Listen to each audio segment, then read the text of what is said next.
everybody. We're not quite starting just yet. We've got a couple more minutes. Today I'm going to be your host in place of Isaac. I'm not going to probably be as energetic as him because he's amazing at this, and I've never really hosted one of these before, so I hope you enjoy. Sterling, whenever you're ready to go ahead and start sharing your screen, go ahead and do so that we can be ready for the stream to start. Sure thing, Chief. It'll be just a few minutes. I'm still setting up.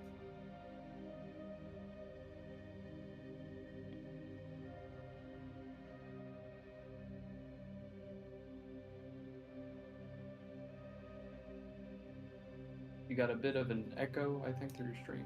Oh no, I just have it open in 2 tabs. Never mind.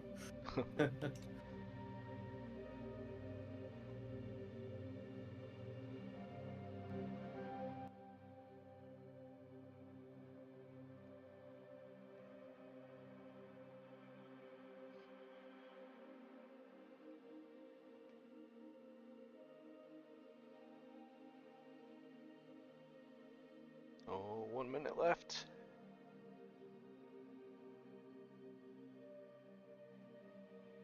Hello as well to everybody on YouTube, not just the Discord.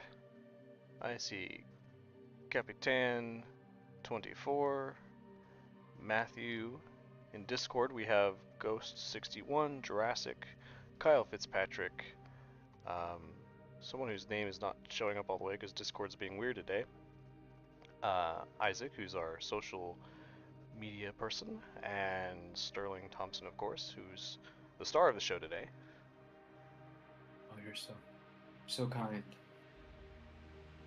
Hi, people. Hello. All right, Sterling, whenever you're ready, go ahead and start sharing your screen, and I'll get us kicked off. Totally. I'm 100% ready in every way.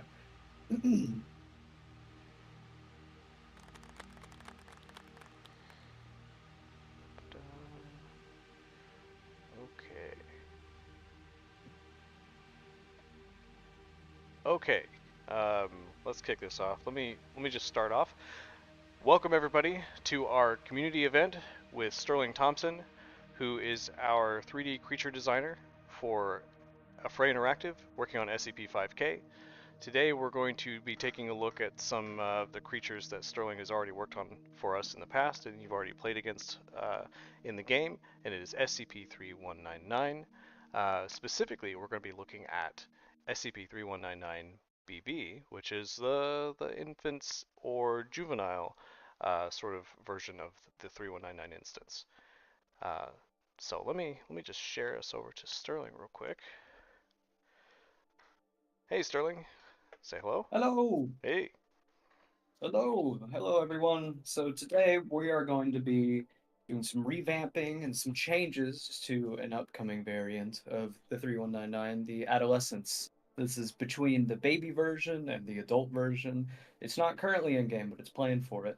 We made a model a long time ago for it, or rather I did, but we thought we'd give it some upgrades. So that's what we're going to be starting today. Yeah, it's interesting. So the game development process, there's a lot of iteration, and especially for a game like ours, which is in early access, we're not only trying new things and learning new stuff, but we're also testing out what works and what doesn't. And so really, like, all of us have come to learn some new techniques and processes, and really the quality bar for our game has continued to sort of get higher and higher as we go. And I feel like we've reached a standard now that we really like, we're comfortable with, and we're really getting into our groove now. And Sterling, of course, always eager to take the opportunity to spread his wings and show his stuff, because what a sculptor! Like, this guy can go so fast. I can't believe how quickly he can just throw together these models for these creatures. How long have you been doing creature models, Sterling? I've been doing modeling probably since 2016, 2017, but I never took it serious until 2020. And that's when I really pursued it as my career. Mm-hmm. Yeah. And you started a fray in 2022, right? That's correct. Yeah, I think we started around the same time. I think you started shortly after I did, actually. So our tenure here is like kind of neck and neck. Yeah, I remember. I'm like, who's this guy who keeps giving me notes on models? This guy's really annoying. He's giving me more work. Yeah. That's back when you were our art director, and now Kyle's our wonderful Yeah. art director. Yeah, Kyle's actually here, by the way. Kyle Fitzpatrick is our fantastic art director that has taken the helm of it, and he is tremendously detail oriented, never misses a beat, and it's really thanks to him that we have such unique and iconic designs, like our D-class suits for one thing. I mean, he's done a ton of stuff for the game. All of our original size Z monsters were all designed by Kyle. Actually, he's done a ton of work for us, and he's done even more that you haven't seen yet. And I'm excited for you all to see it actually make it to the game. And Sterling's been waiting to make a lot of it as well. Oh yeah, Yeah, I'm and very impatient. yeah, and Kyle, you're welcome to unmute yourself at any point if you do want to speak, but if you don't want to, that's also okay. I know it's late over in Cool. Australia right now. That's so good. Thank you so much. Making me blush, man. um, no, it's absolutely fantastic. I love doing what I do, and yeah, I have to say I've got an immense appreciation for everything that you do, directing the whole project. Like taking on such a massive role is insane, and it always astounds me when we come up to an update and I see everything kind of gel together, and it's like, whoa, holy hell, so much has happened. And yeah, in terms of seeing Sterling's work too, like I honestly could not pick a better artist to work on the creatures that we have for 5K. Like he really is, as Trey says, he's extremely fast and he does things to such an incredible standard. Which of course, I mean, everyone here has seen. In the game, it's crazy what he's able to achieve, and yeah, I just love seeing his work. It's absolutely fantastic. Yeah. What are what are some of the challenges that you think between you and Sterling, Kyle, that you guys have kind of faced in sort of achieving the goals that we have on the quality level and also the artistic direction of making these monsters come to life? I'd have to say probably first and foremost is uh, trying to squeeze as much detail into the texel density that we have, for a start, and making complex designs. The more complex a design is, the more difficult it is to be able to realize that in a way that's going to be both performant, visually look good, and uh, uh, well, just also give off the kind of vibe that we're after. So I think a lot of it comes down to that balancing, that compromise, and sort of push and pull between what we can and can't do. Um, I must drive Sterling nuts, I think, at times with little notes of feedback and things that just to adjust things as we sort of progress through the pipeline. And Mm-hmm. yeah. I Yeah. love getting it. I love getting it. As long as it's not Trey. Listen, listen, Kyle gave someone the feedback of marking bolts for their torque setting, versus me giving you notes about 3199 having enough fecal matter on the butt area. So, I mean, which That's one's true. worse? That is your fault. I was not happy about that. That was an unpleasant work day. They were important, crucial details. They had to be Mm-hmm. there. Yeah. What about you, Sterling? What kind of challenges do you feel like you've been having to sort of overcome in this whole thing? My challenges are holding off on working on some of you and Kyle's wonderful artwork and making it 3D because, ooh, some of the stuff we have planned is real cool. That's a bit of a superficial answer, but it is actually a real answer. I do struggle with holding off on He's pushing ahead. I don't actually know what he's talking about. To everybody that's watching, we don't have anything else planned. He's just making things up. There's Um, nothing planned. nothing. We have nothing. Actually, by the way, if you guys have questions either on YouTube or on Discord, please feel free to put them in the chat channels or the comment thread, whichever it is, and we'll try to pluck them out as we can. And it can be a question for myself, or Kyle, or for Sterling, or just about the process of any of this in general. We can just collectively try to answer your questions. Oh, people are typing right away. That was Oh fast. boy. Oh boy. Oh, I see him. Good sign. The first question is going to be, is SCP number going to be in the game? That's always the question we get asked. It's a valid Yeah. question. Yeah. So what was the reason that you guys wanted to revamp this, other than just trying to raise the quality bar on it? Were you guys happy with the design, or did you want to like try something different? Me personally, I was always a little unhappy with it. It was done a long time ago, and obviously, as me, as myself, and a lot of other people working at AFRE have worked there, we've all improved and gotten better at our own crafts along this whole Hmm. timeline.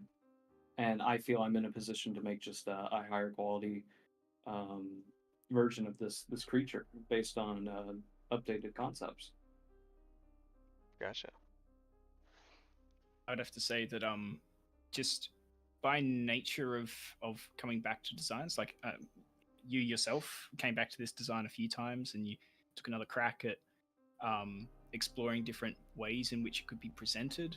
And often you can't foresee how something's going to look or truly exist in the space. And so I think coming back to it after the fact and having a bit of an iterative um, uh, uh, uh, revisit of the creature itself gives way to a lot of different ideas that we didn't originally consider.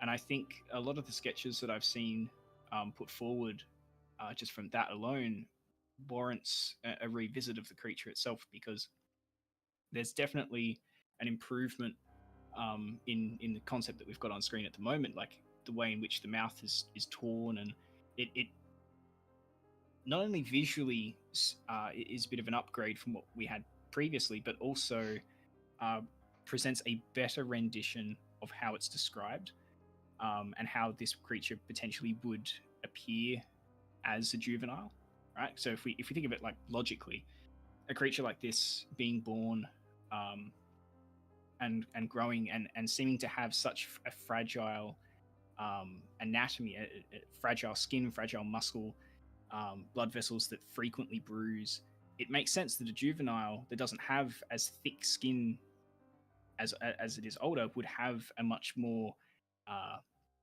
soft, a much softer kind of, um, I guess, cellular structure. And so the tears in which you see in the lip and the thinness around the neck, where you see the veins pulling taut, and how the swelling around the scalp has kind of pushed forward. I think those little details, those little aspects, really push the design further than what we originally anticipated. And so, Hmm. um, I think there's a few reasons as to why it's worthwhile revisiting. But Yeah. yeah, Yeah. For my own part, because the original 3199 sketches were actually done by myself, um, hmm. it was an early time. Again, that was when Sterling and I had first started, and Affray and this project at the time was called Pandemic.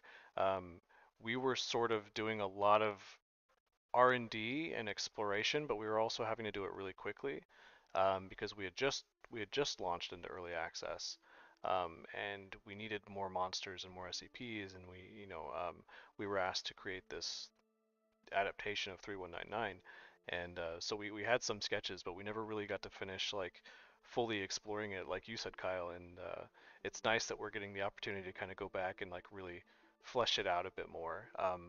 I've actually got some of the concept art from the original stuff for the adolescents right here. Um, and what what's funny is it always had sort of this like baby teeth gums thing kind of going on. But in interpretation, like especially at the scale of it, like what we didn't realize at the time was because of how few polys it would have at that size, it kind of ended up looking like a bit of a parrot beak. So it was one of those things where we're like, the quality and the techniques we learned to try to fit more detail into things is really helpful. And optimization has been a big thing that we've been trying to push more and more with the game, just across the board, not with creatures, but with our environments and the effects and the particles, everything we do.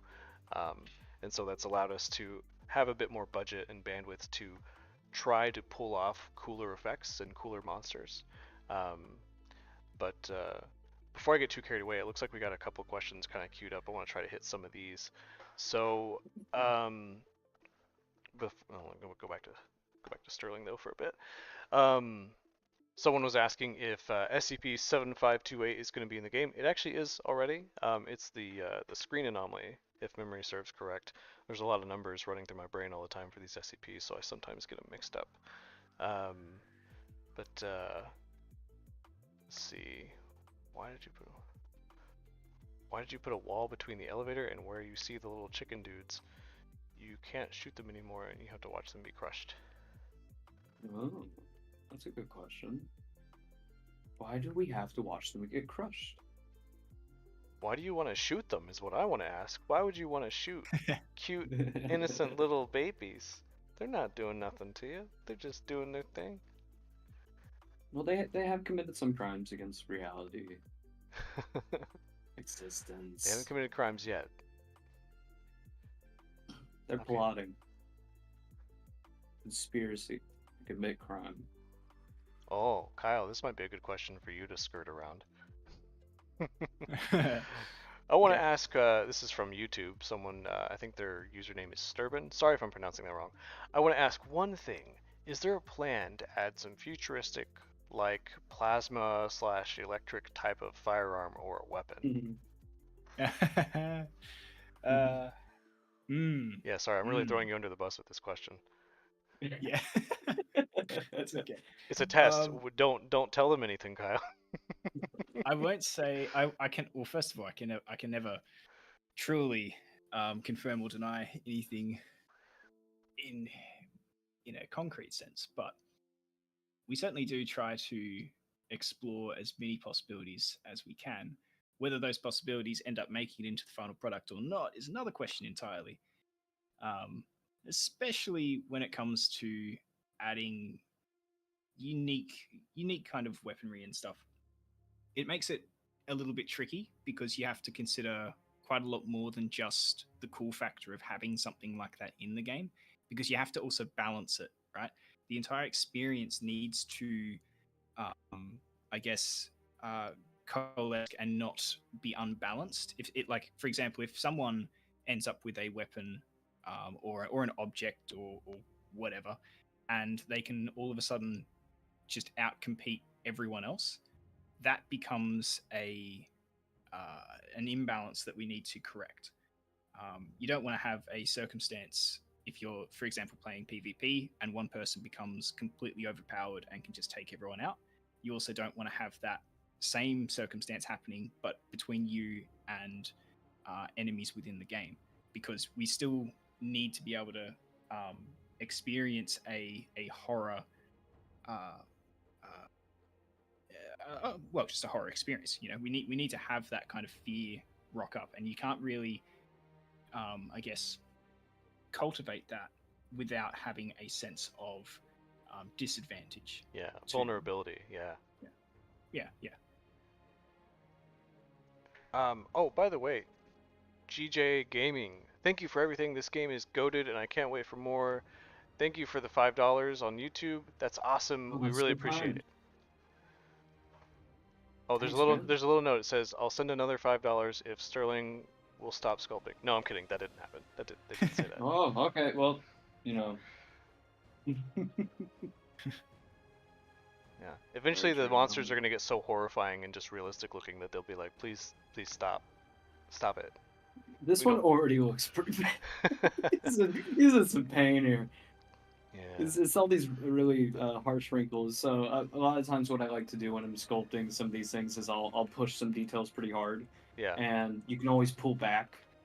And in fact, I can do something like this where, let's say, he's got some tumors in his brain, and I'm like, oh wait, I don't want to do that.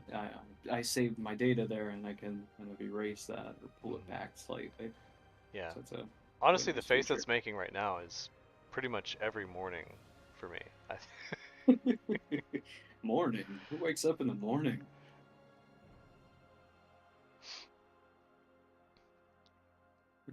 Let's see. Looking through some of these questions again. Let's see. There was one in here I saw that was asking if we were going to have any plans. Here it is. Are there any armored enemies planned, like exoskeleton dudes or mechanical monsters? Ah, I'm gonna start to answer this, but I'll let you guys also elaborate if you want. Maybe. There we have. I won't say which of those. It's actually leaning more towards whether it's the exoskeleton or the mechanical thing, but we do have some elements of augmentation sort of in the works, I guess.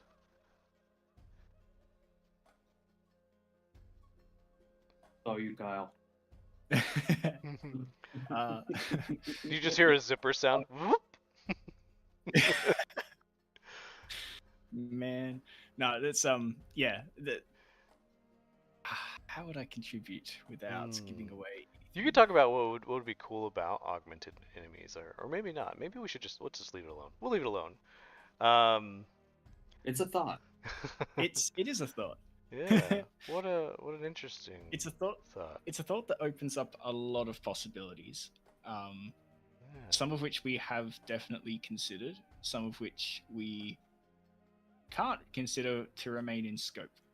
Mhm. That's one of the Scope, biggest very things is topic. that we can't let scope creep. As much as it would be awesome to add everything we could possibly think of, we do have to stay within the bounds of what is achievable. Yeah. Isaac on Discord says, I'm curious on how 610's behavior will be compared to the modified 008 infected. That is a great question. Unfortunately, you're gonna have to wait to find out. 610? I'm not familiar with this one. I've never heard of it. Never That's heard of 610. That's the lizard, right? I'm kidding. it. No, I think it's the satellite one. The satellite. A question about the Antarctic mission. What are the plans for the expansion? Will there be other anomalies besides the zombies? Oh, okay. Actually, so to the people on YouTube that are asking about if there will be other anomalies besides zombies in Antarctica, yes, the zombies are not going to be in Antarctica. We have a different anomaly planned to be there, and it will replace the zombies entirely. The only reason the zombies are there is because we needed something to test out a sort of horde-like enemy for that early sort of gray box version of the first half of the map. Yeah. There's another question from GJ Gaming, who, thank you again for sending us the $5. Question, what SCP was the hardest to design mechanic-wise? Not so much graphics, but more like in the development of how they act in-game. All of them. Yeah, that's the challenge of, for me, for this, for making an SCP game, and especially for the rest of the team and the programmers especially. What makes an SCP game difficult to make is that each of these anomalies always has such a unique set of behaviors and characteristics, and being able to exhibit that, but also have the ability to create those things and prototype those things, and make them effective and work together. That's a challenge, and there's also a lot of things that go wrong in trying to develop those. The bugs that happen, I can't tell you how many, but it's a lot. Actually, to add on to that, I Yeah. think maybe a semi answer might be it might actually be 173, just in terms of how many bugs have cropped up over time and how Yeah. difficult it has been to work around and fix them. Honestly, yeah, that's a great answer, especially because it's a tactical game. Traditionally, 173 has a blink mechanic associated with it, but we don't have blinking because it's a tactical game, so that would be frustrating. So a decision was made pretty early on to exclude the blinking mechanic. But this enemy functions on you looking away from it, but everything about tactical means you have to look at it. It's difficult to try to like make that work as well, not just its own behavior separately, but ooh. And trying to get it to pick particular players and focus on different players in different contexts. Once you add more players into the mix, it becomes really challenging to keep that those behaviors consolidated. Oftentimes, I remember seeing long stints where there was just heaps of videos posted by different programs just complaining about how to fix all these different errors that cropped up. And you just watch. We have like a dedicated channel for all of the changes and things we set up in our engine, and you just watch just hundreds of these lines just pop up of just trying to correct issues, and it's yeah. The funniest thing about 173 was whenever we recently fixed this finally, but whenever you would die, it would kill you because it would, you're dead, it would decide to move on, but now you could see it moving because you're dead and you're just kind of like in spectator mode, and you just see it suddenly just go and just zooming around the map, and that was kind of bizarre. Thankfully that's been fixed. Looks like we had it. I think someone, Capitan on YouTube, just gave us 20, and I think they did it twice. Whoa. So thank you. Oh my goodness. Thank you. That's not necessary, guys, for your questions to be answered, but thank you. We really appreciate it. Here's another question, also from Capitan. Are you planning any more unkillable SCP? I see what you're doing with this question. You're not fooling me. What are you talking about? I don't think you Um, can kill 173. there's yeah, there's a lot of SCPs that are either hard to kill or difficult to kill. Unkillable. It's really tough to say. It depends on your definition, I suppose. Is Do you 173 even consider alive, Winston? right? So, Yeah. Mm. Now, Trey, do you want to talk about this new concept art you made here? yeah, we can talk about it a little bit. I think Kyle covered a couple of the points really well. I guess one thing I'd like to point out, if I switch back over here, Kyle spotted this immediately whenever I showed it to him. So one thing that's really different about this from the original is the sort of thing that's going on with the teeth here in the gums is, well, children, babies, they lose their teeth and they get replaced with adult teeth, and these guys are growing so rapidly that of course they're going to have a constant like toothy, like gummy like look to them as their old teeth, or I guess their baby teeth, are falling out and being replaced with new ones. And maybe that actually continues to happen just repeatedly. Like it'd be a weird and gross thing about 3199 is because of its rapid growth rate, that it's just constantly losing teeth and regrowing them and getting new ones all the time. And so you sort of also get this, because it's an abnormal mutation, you also get just the weird overlapping of teeth and sort of extra rows of them, and they're kind of pushed together kind of thing. That was something I definitely wanted to touch on. I don't know if anyone noticed on the adult designs, but probably my favorite thing that I'm most proud of was the concept of it having sort of just a normal human skull under there, rather than a bird skull. And so there are human eye sockets, but they're not used. And so where typically there would have been a temple, for the head, that's where like sort of the eye socket has expanded and grown, and so there's just sort of an eye pushed over there, and these have just got skin grown over them. But it creates this interesting sort of moment where if it's looking at you dead on, it looks like it has no eyes, but it still looks like very much like a human face almost, until it turns its head to the side and you see that eye, and it's just really out of place, and it's weird and it's creepy. And that was a big thing for me, and it's been a big sort of mantra for us in general for the game. More and more as we just keep saying, make it weird. We want the game to feel as weird as possible, and so we're trying to find ways to do that. Um, Other than that, some of the bigger changes on this design were, giving it a bit more like thin, paper thin kind of skin that's fresh and new, but like wrinkly, and you got all the folds, kind of like a hairless cat or a naked mole rat. Um, and then there were actually some details, notes that Kyle gave me that I have yet to implement on this drawing. Was we wanted to do something with the eye and the pupil a bit, and also add, what was it? It was a bit of like the eye gunk. I don't know if any of you watching have cats, and they get like the eye boogers, and they like always build up around the eye, and they like run down the tear ducts.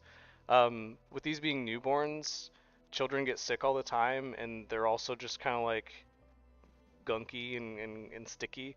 And so the idea of it just having like all this kind of stuff like built up and kind of making its eye just look a bit more gross. Um, that's something we wanted to do, and that was actually Kyle's suggestion. It's a brilliant idea. Um, and then I want to say there was something else, but I can't quite remember what it was. I guess we talked about not having this hole in the cheek. I think, yeah, the one you're working off right now, Sterling, has it omitted because we were Hmm. like, oh well, it's still new and growing. We wanted the maw of this thing to look like the lips were just sort of like freshly being ripped away still, and it hadn't really stretched its mouth too much, and so it's still pretty well intact. It's a nice little distinguishing thing. It also saves you trouble on the topology work, but you Oh know. yeah, well that's no problem here, thankfully, because we're reutilizing some older work I did 2 years Mhm. ago. Mhm. Um, I guess on the feet there was a subtle change where we noticed that uh, it didn't have these toes specifically on the sides, and so it looked like it might feel weird for it to look like it's actually holding itself up and balancing, and so we just added some of those to try to even it out. Um, then, yeah, I don't think there was too much else that we really changed on this. I made the head a bit lumpier than it was to Yeah, begin with. Um, yeah. love it. This is actually, if anyone's looking at this and they're thinking, oh gosh, Trey, you drew something that looks like a 3D model, it's because it's a paint over. Um, the original, the original image was this, which is a screenshot of Sterling's model that he originally made back in 2022. And just to quickly iterate on the design, it was faster and more efficient for us to just do a paint over, where I just draw on top of it and kind of give Sterling something that he can work with easier, and Love it's them. closer to the model he's already working with, since he's just modifying it really more than anything. I love paint overs. Paintovers are It's the fun. best way for artists to collaborate, in my opinion. Love Mm-hmm. it. Yeah. Yeah. So what do y'all want me to do for the ear of this guy? Well, if you look at the artwork we've got here, for me it's less of an ear and more like a hole that's got folds behind it that sort of Mm, suggest the shape of what maybe would have been an ear if it was more human. But in this case, it's just kind of turned into skin folds. But I don't know if you had a different interpretation of it, Kyle. Hmm. I mean, I'm totally cool with having just holes and folds. I think that works Holes and more than folds. sufficiently.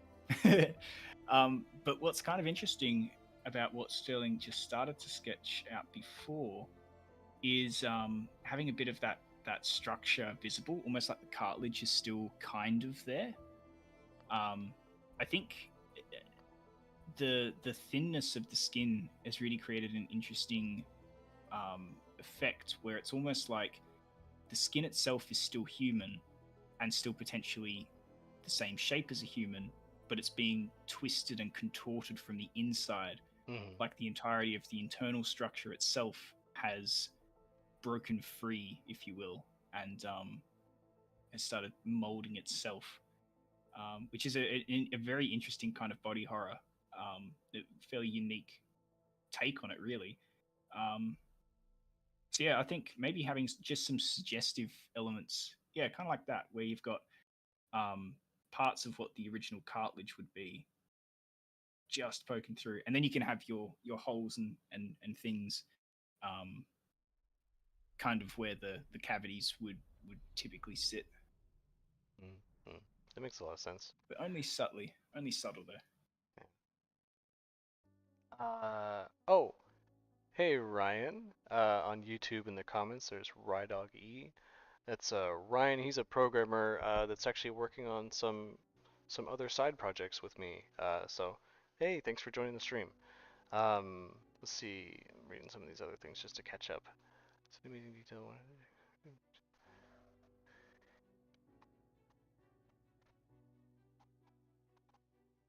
Message retracted.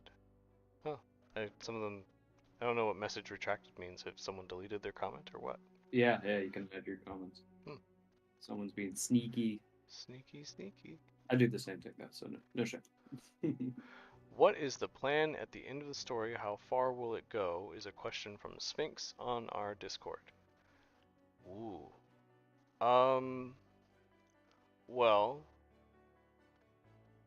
the Area 12 mission that we're on is, I would say, its own story that has its beginning and an ending, and there's clearly going to be more that extends beyond that because of all the DLC stuff. So, without spoiling anything and being too specific, I guess infer what you will and make your assumptions on based on that. Um, what is going to happen to the outmoded achievements players can't obtain? Okay, so we actually removed a lot of the achievements that were in the game previously because once we started putting things in the places they needed to be, a lot of those early achievements that were set in there kind of got broken, as you've already commented. And we didn't want to try to fix them or add in new achievements again right away because we knew we were still going to be tweaking and pushing and pulling a few things. So we're kind of holding off on doing too much with the achievements until we have everything a bit closer to the final goal. Because we also don't want you guys to be earning these things and then losing them again. Like that's part of the reason we've also held off a little bit on the progression system because once we do put progression in, because it's in early access and we're testing things and bugs are going to happen, there's a good chance that people might like try to get into that and level up their character in whatever way that we establish. And then once we go to full release, some changes might cause people to lose progress. And so that's something we're going to have to communicate pretty actively to make sure people are aware of it once we do start putting that in for testing. But um, similar thing with the achievements, I guess. Um, will there be infant-sizey resonators? I don't think we, Kyle, I don't think we have a plan for infants of the resonators, do we? Uh, no, I don't think so because the resonators, um, unless it's changed on the writing side, they're kind of formed from is it 939? I think the number is. Yeah, yeah. Which the infants of them are quite literally human children. Mhm. So I'm not sure we would push forward with that over um, some more creepy kind of stuff. Probably. Mm, it's so hard. It, It's it so hard to not it depends. talk about how I they're know it's. made. What? There's some really horrible, messed up things that we've done.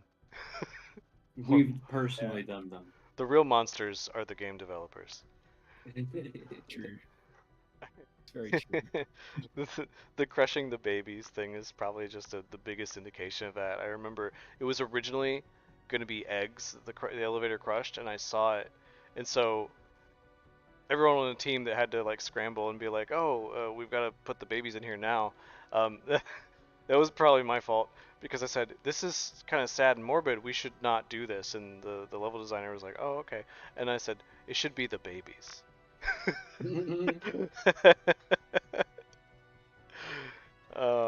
I wanted to see what the players would do when faced with that sort of impending moment of dawning comprehension when the elevator starts moving down. They're like looking down at the babies, look up at the elevator, look down at the babies, and go, "Oh no."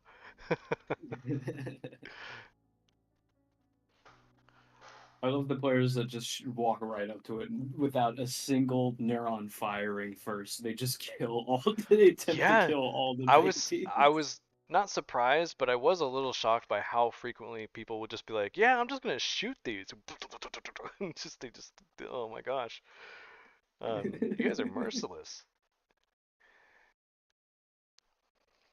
This is what we've done to them.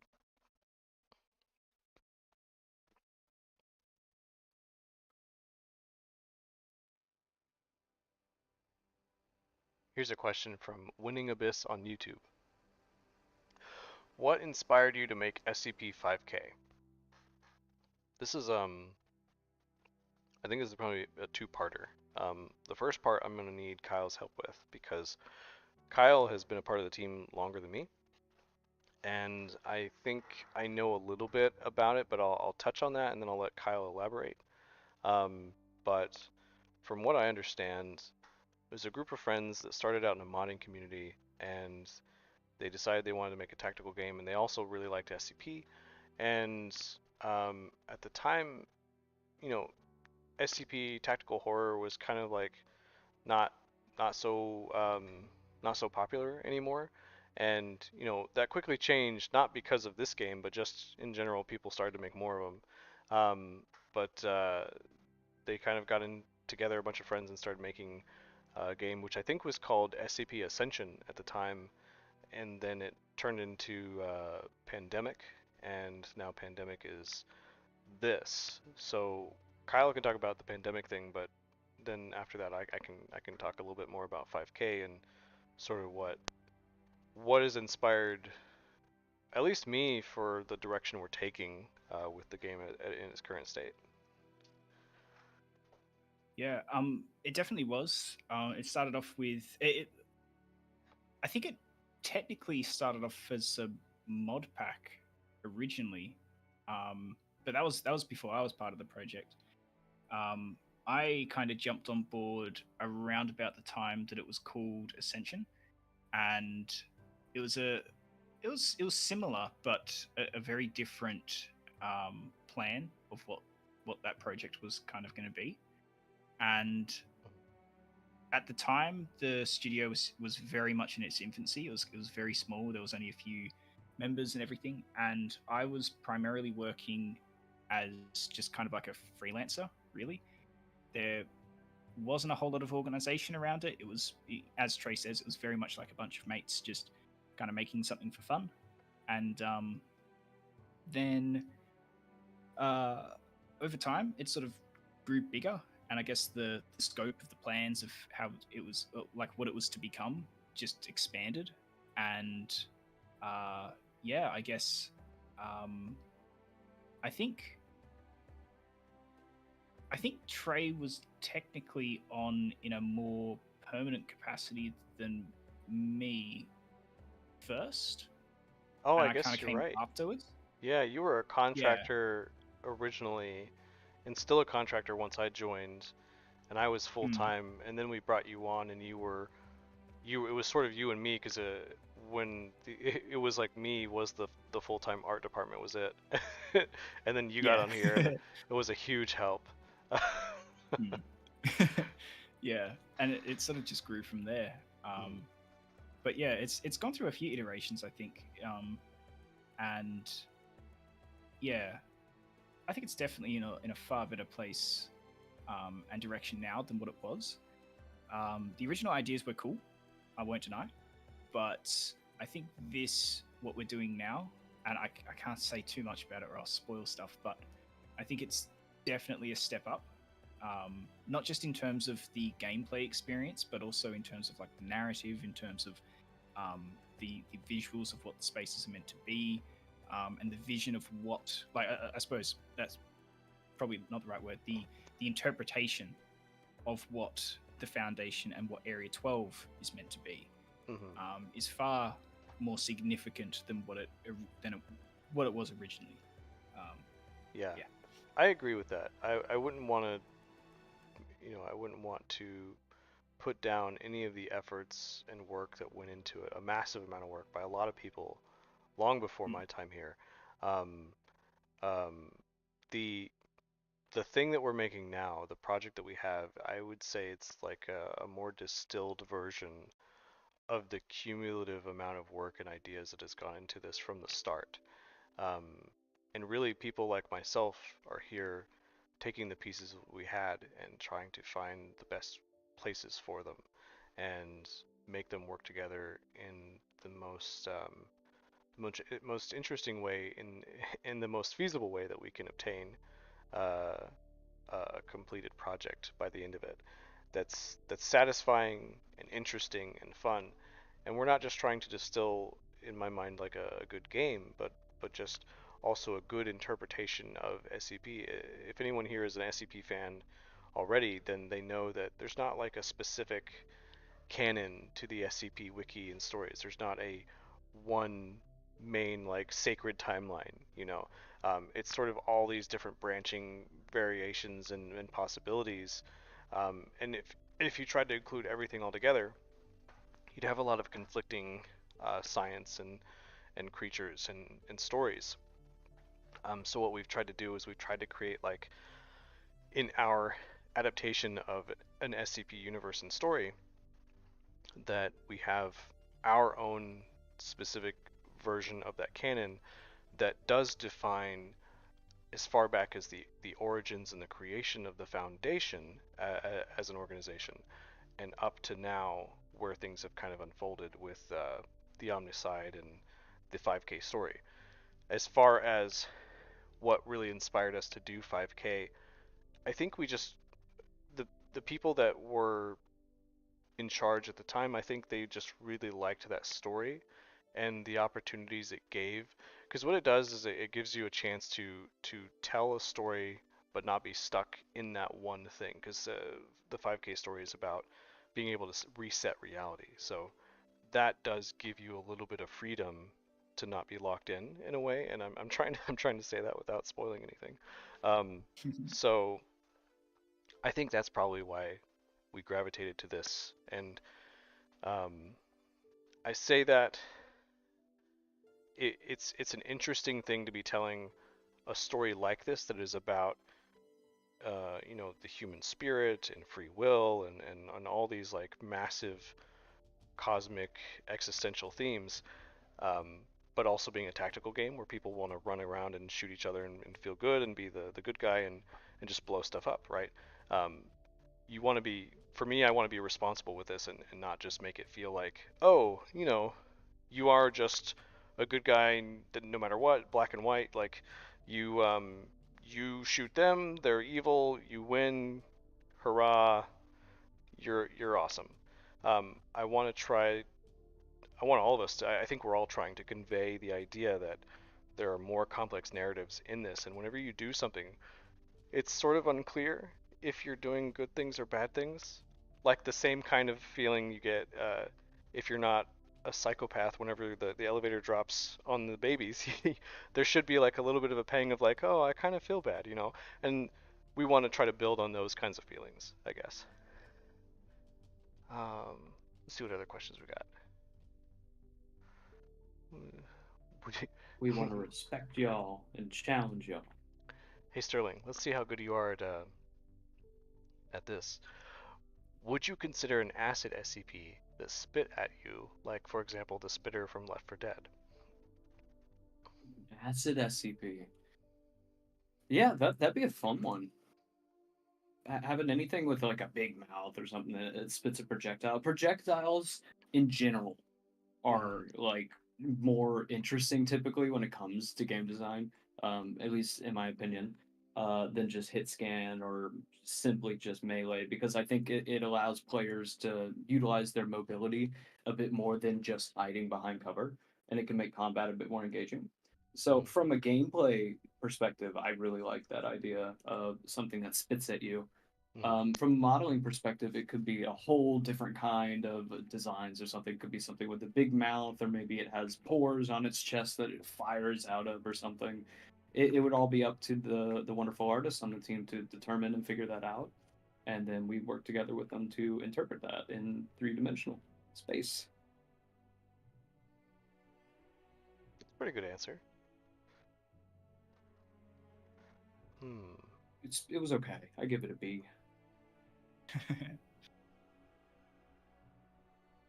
I'm reading another question from Sphinx on our Discord. How is the group's feelings now that you've reached this stage? I'm assuming this stage of development. And what's the vibe like? Sort of like we're in the I don't know, we're in a weird state right now. The amount of work that the team has done in just this last year alone, it is a night and day difference. Is an understatement compared to what the game looked like in let's say the middle or end of 2023 versus now. Especially seeing the stuff that we've been working on that's going to be released in the near future. What do you guys think? I mean, what does it feel like for you? Uh, I think that depends entirely on what stage we are in an update cycle. But If it's the beginning of the update cycle, we're excited. If it's the middle of the update cycle, we're scared. If it's the end of the update cycle, we're screaming. yeah, no, I think it's good. I think it's good. I think we've had a lot of challenges and we've come through um, with absolutely flying colors. And um, in terms of like the vibe, I guess if you mean by vibe like what the company culture's like, um,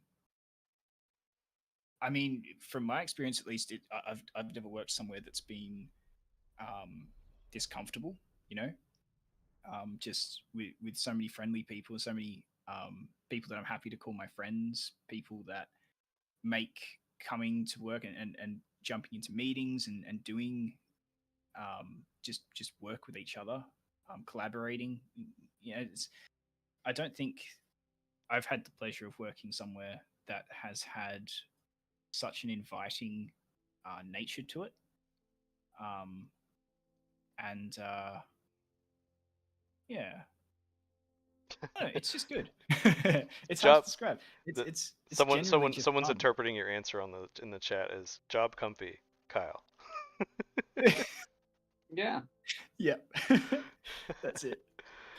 yeah, it's nice. And even though it's all virtual, it kind of feels like when you're clocking in, like you're in a different space, just with friends. It's a really nice kind of experience. And I haven't had a lot of experience in the industry. This is my first proper full time job in the industry out of college, and it's been a really positive one. I definitely can say. Yeah. There's another question here that says, are there going to be neutral SCPs or ones players can utilize against other SCPs? Mm.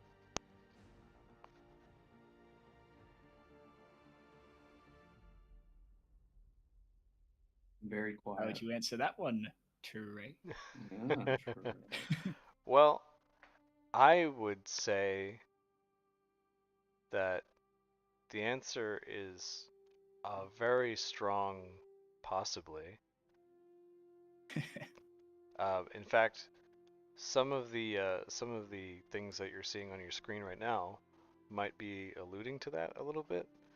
In fact, there was another question on Discord where someone said, um, "What does 3199 taste like?" And I think there's something about these two questions together that has an impact on my feelings for this response.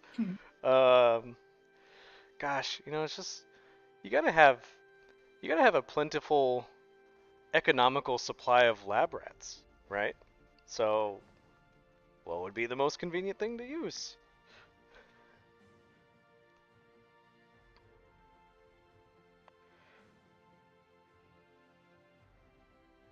Oh, Rats, obviously. Lab rats. That's why they're hello, called. Lauren. Lauren just said hi on YouTube. Lauren's gonna be joining our animation team in January. Thanks for joining Hi, us. Lauren.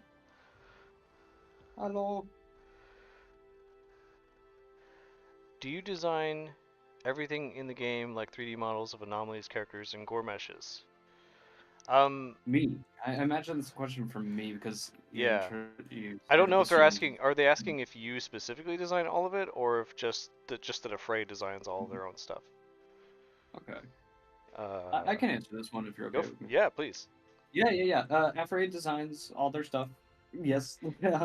uh, and while I do get some freedom when it comes, everyone in Afraid has a little bit of freedom when it comes to how they execute an idea, even if there is concept art, and it's a very collaborative process where we all talk to each other. It's a really fun time. Um, so everyone can have input on each stage of implementation and design and things like that. When it comes to something like creatures, pretty much nothing is fully designed by myself, unless it's something really small. I'm having a hard time thinking about anything that I've actually designed completely on my own because I leave it up to the concept artists because they're the best at it. I believe they're better than me when it comes to purely designing. but it's that collaborative nature that makes it become that great end result, in my opinion. And on top of that, when it comes to the other things like gore, a lot of the gore I did design myself, and we didn't have much concept art for. We did have occasional concept arts for how gore systems would work or what it would look like, but when it comes to a lot of the anatomy and execution, that in particular was me. A lot of corpses I do, things like that. So when it comes to like the less desirable imageries, I'm pretty good at nailing that at least. But creatures, concept art, yeah, definitely. Hmm. Yeah, just to add on to that, I think part of that question was about just to me if Afraid designs everything. I think I don't want to hide the fact that we do on occasion use assets for things like block out and for filling up spaces Mm, with things like chairs and tables. Like we actually do still model a lot of unique props and furniture for our game: cabinets, chairs, desks, and equipment. But for generic things, like as much as possible, like where it makes sense to, we do still use assets because we're an indie studio and we have a small team, and we want to make sure that they're spending as much of their time as possible on the cool and interesting things that you can't get from an asset store, right? There's a yeah, lot of time and effort that goes into those things, especially to make them have the quality that they need to have. So, our our 3D lead Dean, he's Scottish, and so he likes to say, a chair is a chair, and we tease him for it a little bit because of the way he rolls his R's. We'll say a chair is a chair, and so like it doesn't matter to us if we don't want to spend our time making a chair basically if we can spend our Though I time have making to add, SCPs. I do have to add that we do process all of our assets, even if we do Oh get them from gosh, an we asset. have to, yeah. Yeah, we do a lot of work on those assets to bring down poly counts, and even we redo textures quite often Hmm. on them. We do really touch up even the assets that we do get on marketplaces because marketplace assets are typically not perfect. Not usually game So ready. it Even if needs they to say they be. are, they'll have like millions of polys. Yeah, yeah, they're rough to work with, and we have to optimize, and we do go out of our way to do those things. Yeah. And actually, because we have to do that so much, it's another reason why we actually really still don't use a whole heck of a lot of assets because by the time we finish processing them, even if we did, we might as well have just made it. Um, but if Yeah. it's something tiny like a cup, like we're not we're not gonna do that. We've made a lot of unique stuff, and yet I think this is just across the board in general with video games. You'll still see people leaving comments be like, "Oh, asset flip." I'm like, I have no idea what you're talking about. we we've made so much stuff in this game uniquely. It's absurd. I can't tell Yeah, you how many yeah, pipes have we made. I don't even know what the number it is, but it's really high. Uh, So there's many a lot. pipes. yeah. I think a lot of things that you can call them whatever you want, haters, critics. I don't think a lot of them realize that a lot of us are actual like full time employees as Hmm. well.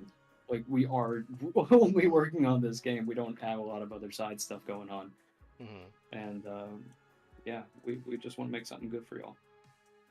We're gonna keep trying, damn it. Ooh, Sterling, here's a great question for you from Dinko on YouTube. What is the process of optimizing an asset? Oh boy, oh boy. So it's typically not what I do since I usually strictly focus in with creature and creature work, Mm. but I do know a lot about modeling, obviously, so I can't speak on that. So a lot of times when you get an asset and they'll say it's game ready, well, we live in an interesting time where Unreal Engine 5 is the new norm upcoming, and Nanite is all the rage. So people aren't really worried about optimization. They just give you, let's say, a coffee cup that is 1 million polygons. And clearly, you can't do that. And so we have to go into there and we have to make sure that not only we lower the poly counts of these models, but we make sure all the normals are correct, all the textures still work. And oftentimes we do have to redo the textures to fit our theming, our art style, and to optimize the textures as well, because they'll have these 4,000 resolutions and it's almost like it's a movie asset. It's not a game asset. So we have to optimize all of that stuff for our purposes and our uses. Mhm. Um, on the subject of optimization, I want to ask you a few questions myself for the benefit of everyone here about this process you're going through with this creature design. Because you don't just sculpt this and then just throw it into the engine. Like you have to do Oh no. retopology, you have to bake it, you have to do textures and UV maps. Um, can you kind of walk us through, I guess, some of the steps that go into that? You don't have to get too detailed about it, but I just want to know what you're having to consider and think about when you're making this, because you can't just sculpt anything. Like for example, if we put a hole in the cheek, that's going to have an impact on how Oh you're yeah. going to set up everything later down the Absolutely. road and the animations, things like that. So,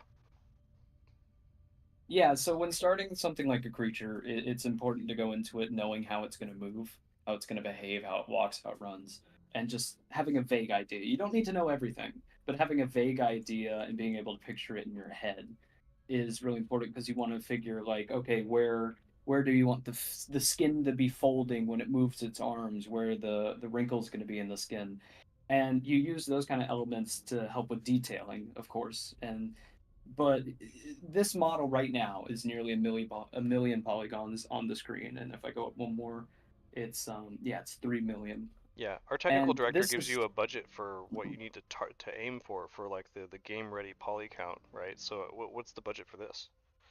absolutely the budget for this would probably be up to 10,000 polygons. I Mm. maybe a little higher if we really need it, and we can stretch that budget a little bit. We do have freedoms, thankfully, due to Unreal Engine, but still, we want to keep things optimized, and we want to keep it optimized within a pipeline. It's good practice to not have everything be super high poly, so that animators can work with it, that riggers can work with it easily. So that all has to be considered. And so first, once you have a fully done sculpt and it's got skin pores and wrinkles and it's looking great, then you have to bring it into another software such as Maya or Blender, and you have to rebuild the topology. You have to draw over it with polygons to make it lower poly.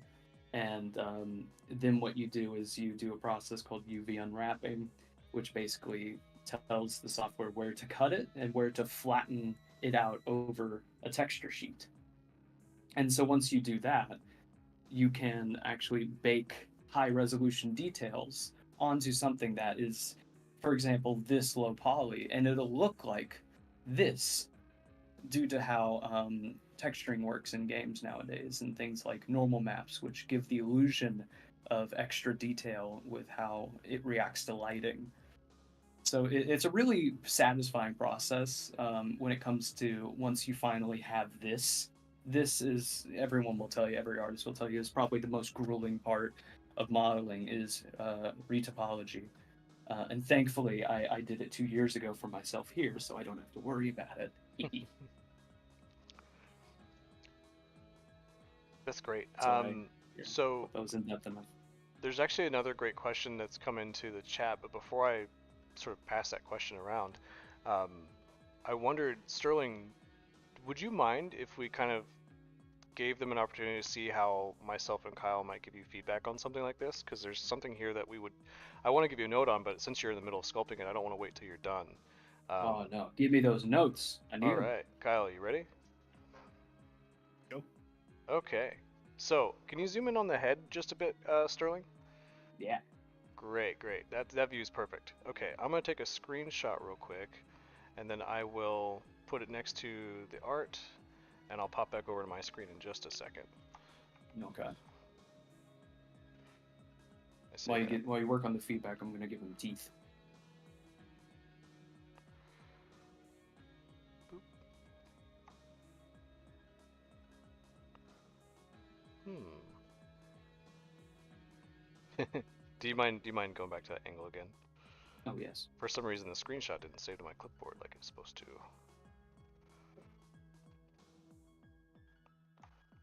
There we go. Okay, you're free.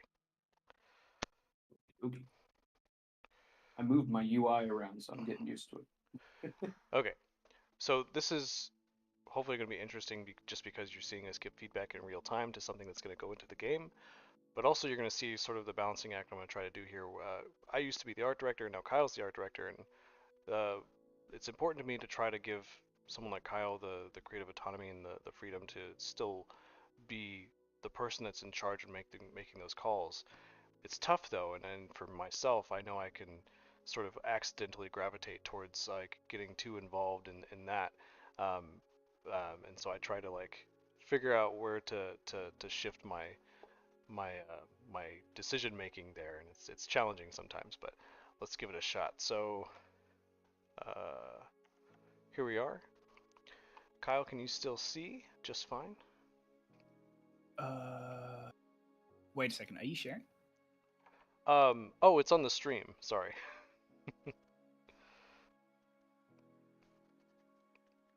If you go to the announcements for the community Discord, you'll probably find a link to the YouTube stream.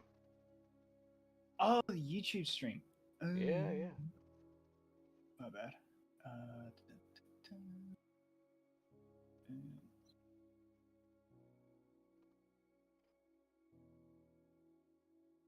You know what? I'm not gonna lie. I have no idea where to find it. I have it open if you want a direct link. I'll just DM you. Yeah, just send it. Yeah, cheers. Yeah. I guess that's good too. I need to make sure that Sterling can see it as well. Yeah. There you go. All right, let me know when you're good, Kyle.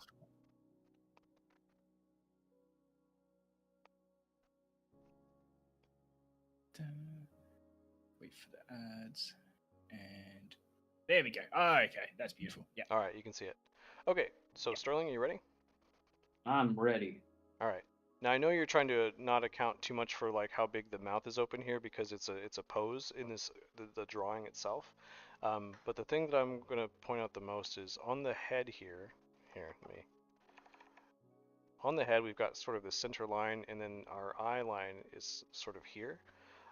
Where the actual nose is, it's kind of pushed up closer to these eye sockets than it's showing actually here in the sculpt, and so it looks a little bit further down.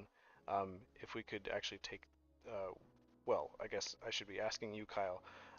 My thought was I would still prefer to push that up, but I guess this is really a call for you to make. Is this something that you want to still try to maintain, or are you happy with like what we're doing here with the sculpt versus the concept art? Because that's the thing, like for everyone watching, concept art is concept art. It doesn't mean that they need to make it one to one, and sometimes concept art is a little bit more loose and painterly and can be suggestive, or it's just a sketch. And so there is still an artistic interpretation level that exists for the 3D artist to make these things, and you know they deserve a little bit of creative interpretation and autonomy too. But there still has to be like a direction. So someone has to make this call, and I guess so. This is like the fork in the road where we go, okay, we're deviating a little bit. Are we deviating in a bad way? Is it a good way? Should we pull back? You know, how are we going to move forward? So, on that note, Kyle, the ball is in your court. I'm thinking that it might be okay to maybe do a sort of a midway between the two, because I do like the proportions that Sterling's come up with, but I do see your point, and I think it's important to capture what you've put down first and foremost, because that does elicit a very strong how would I describe it? It's the proportions that you've used are very much from what you would expect from a baby skull, right? Where the features are exaggerated, the nose is a lot smaller, the eye sockets are a lot larger, and I think that's important to preserve that, especially given the context of what this is. So, yeah, I think bringing it up, but not so much that it not so much that it distorts too badly what Sterling's already done, because the distance, I suppose, from the. Actually, sorry, that's something I should clarify. Are you suggesting just purely moving the nose section up closer to the brow, or are you suggesting moving the entirety of that upper jaw with the nose up? A little bit of both. Like, I don't think right here you couldn't probably raise it up too much. I think this sort of curves down in a way that makes it feel like it's getting too low. But if it's curving in like it needs to, if you were thinking about this having like the bone structure like you were talking about for like an infant, yeah, my thought was that the nose thing and the eyes are up here. But yeah, that also kind of affects the upper jaw a bit. I think the distance between the nose and the bottom of this upper jaw is important to keep that bigger gap because it helps emphasize like the gumminess of it and that the proportions are a little strange because it hasn't Mhm. grown into a full maturity yet. You know, those are the things that I'm thinking about. Yeah. Yeah, gotcha. So, any call on that? Because I can make that move pretty easily. It's up to Kyle. Yeah. I think we do it. I say we move the nose up and go from there.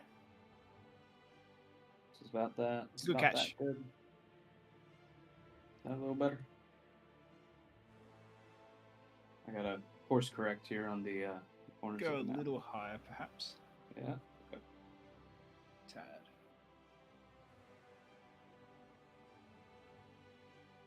That's a bit more in line with the concept. Okay. Yeah. Yeah, like you were saying, Kyle, like if you draw like a human adult face, the proportions and how close things are relative to each other, you know, an eye and I'm just doing this really crude, like a mouth and nose, versus a kid, really not even like a baby.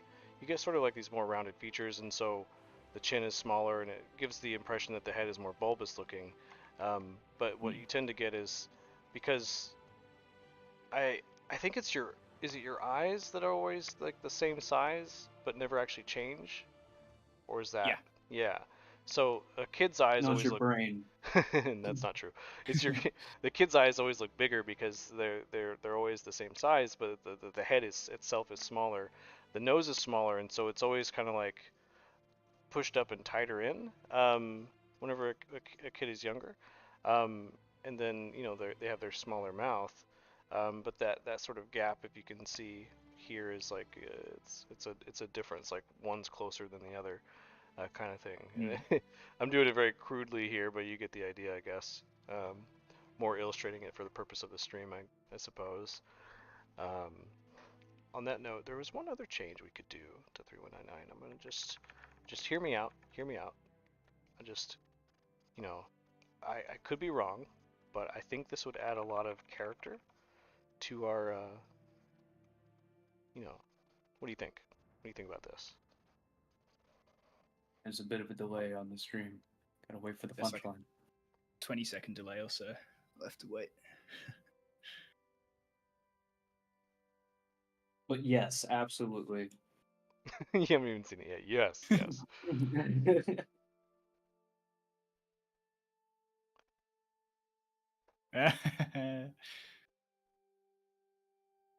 I haven't seen it yet. Yes, no, maybe. Wait. You'll love it, Sterling. Oh.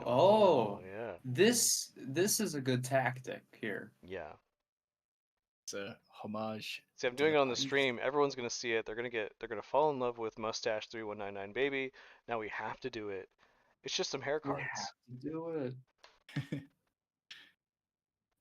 We could actually hang on.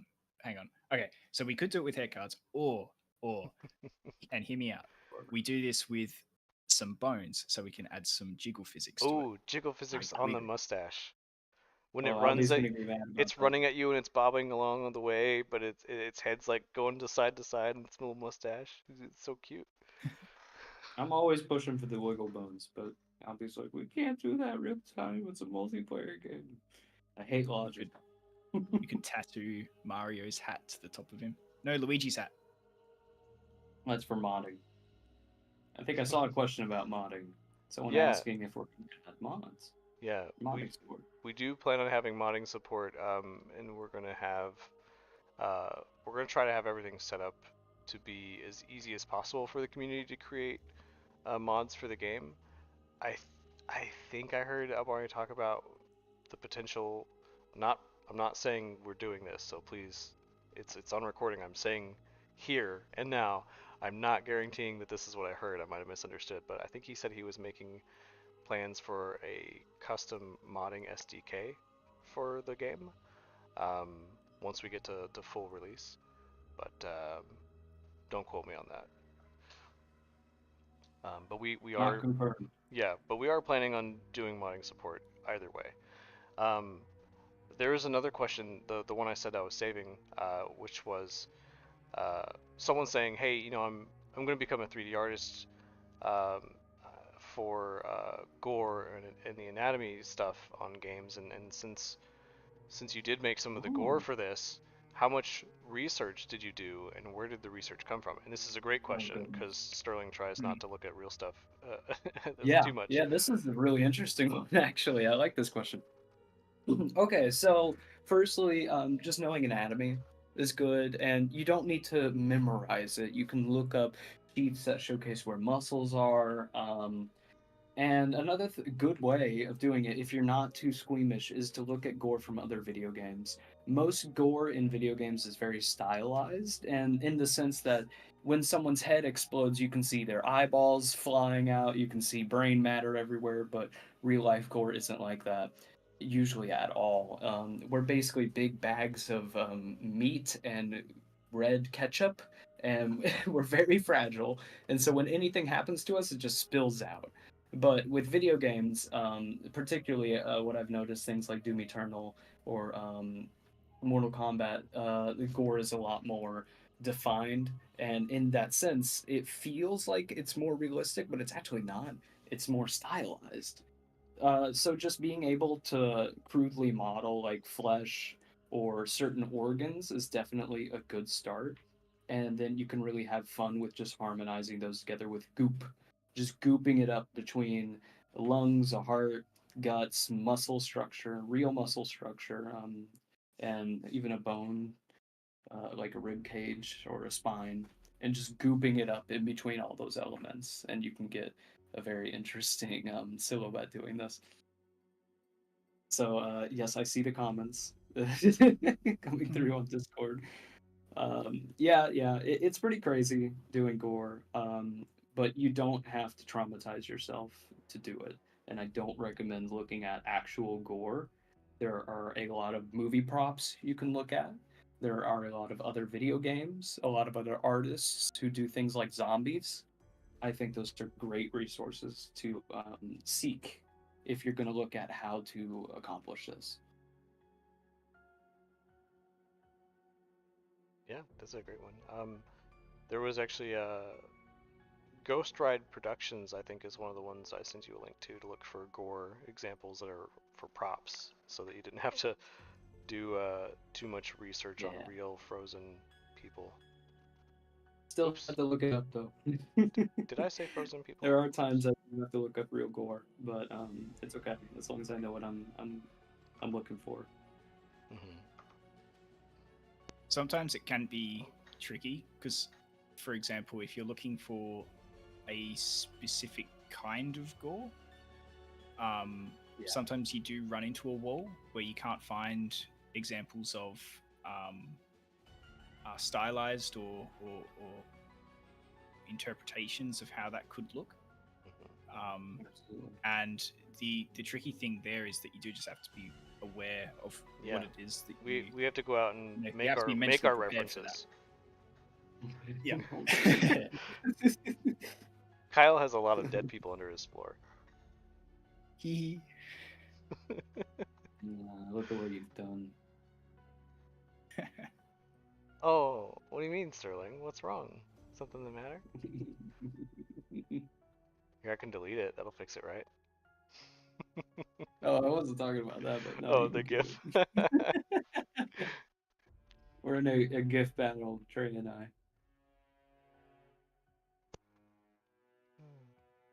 Oh yeah, this reminds me of the dev that designed that burned man in Half-Life 2 using real life image. Sterling, take it away.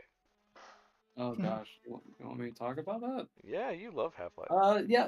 Well, I don't know specifically what dev did, and it's a pretty short story, but yeah, an image was used from a medical textbook, showcasing a burnt body, and that was used as a facial texture in Half-Life 2.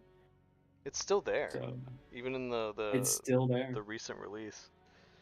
Yeah, and I believe it's being referenced or will being referenced for future things when it comes to community projects. Still, like the community, it's a staple now. Hmm. Oh, this person actually made a good comment on our Discord.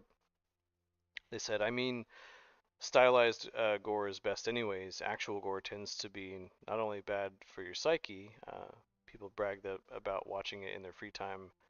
Mm, Should go get help, not gonna lie. It gives way more freedom with your style and how bombastic you want to make your game.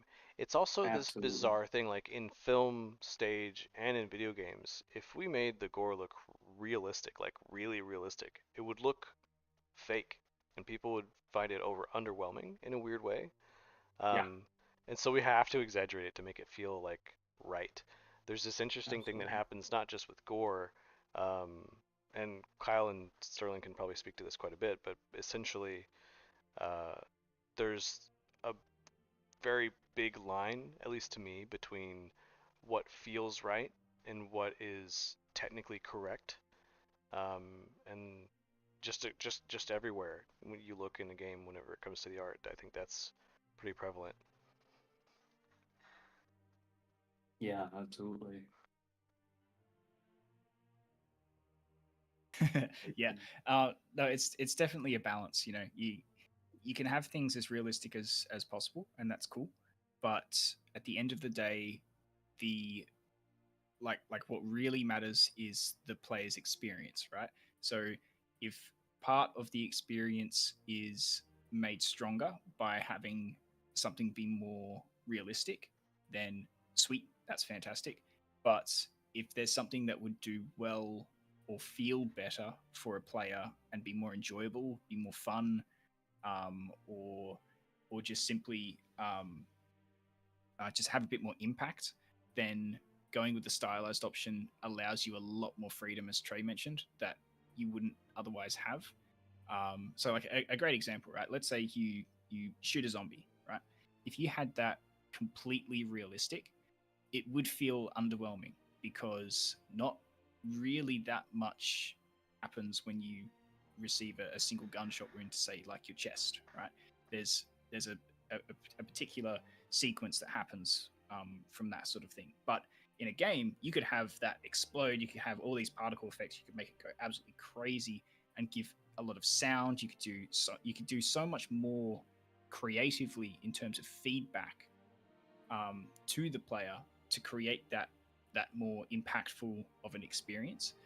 Um, and so that's where it becomes a bit of a tug of war between, do I make this more realistic, or do I sacrifice the realism for something that would be much more enjoyable to play through. So yeah.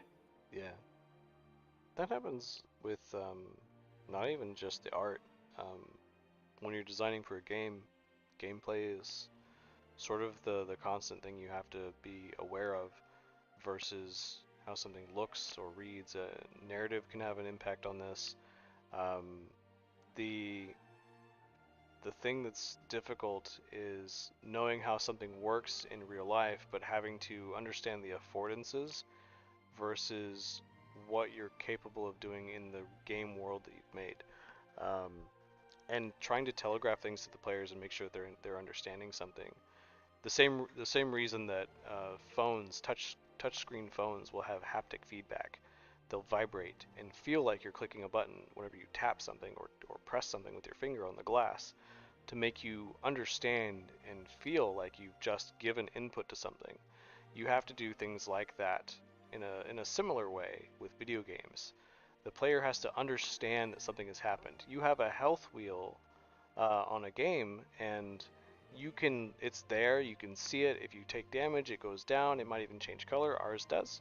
Um, but it's still possible that you will miss the fact that you're taking damage or being hit because there's not something like a damage indicator. So it might seem silly or strange to have, something on your screen that's like flashing red or there's blood or whatever, but those things need to exist um, outside of reality because it feels better to just know and have that sort of, I'm going to using air quotes, the haptic response, to know that you're getting feedback, you're getting input from an enemy, and something's happening to you. Um, and so that's just a consideration that has to go there across the board.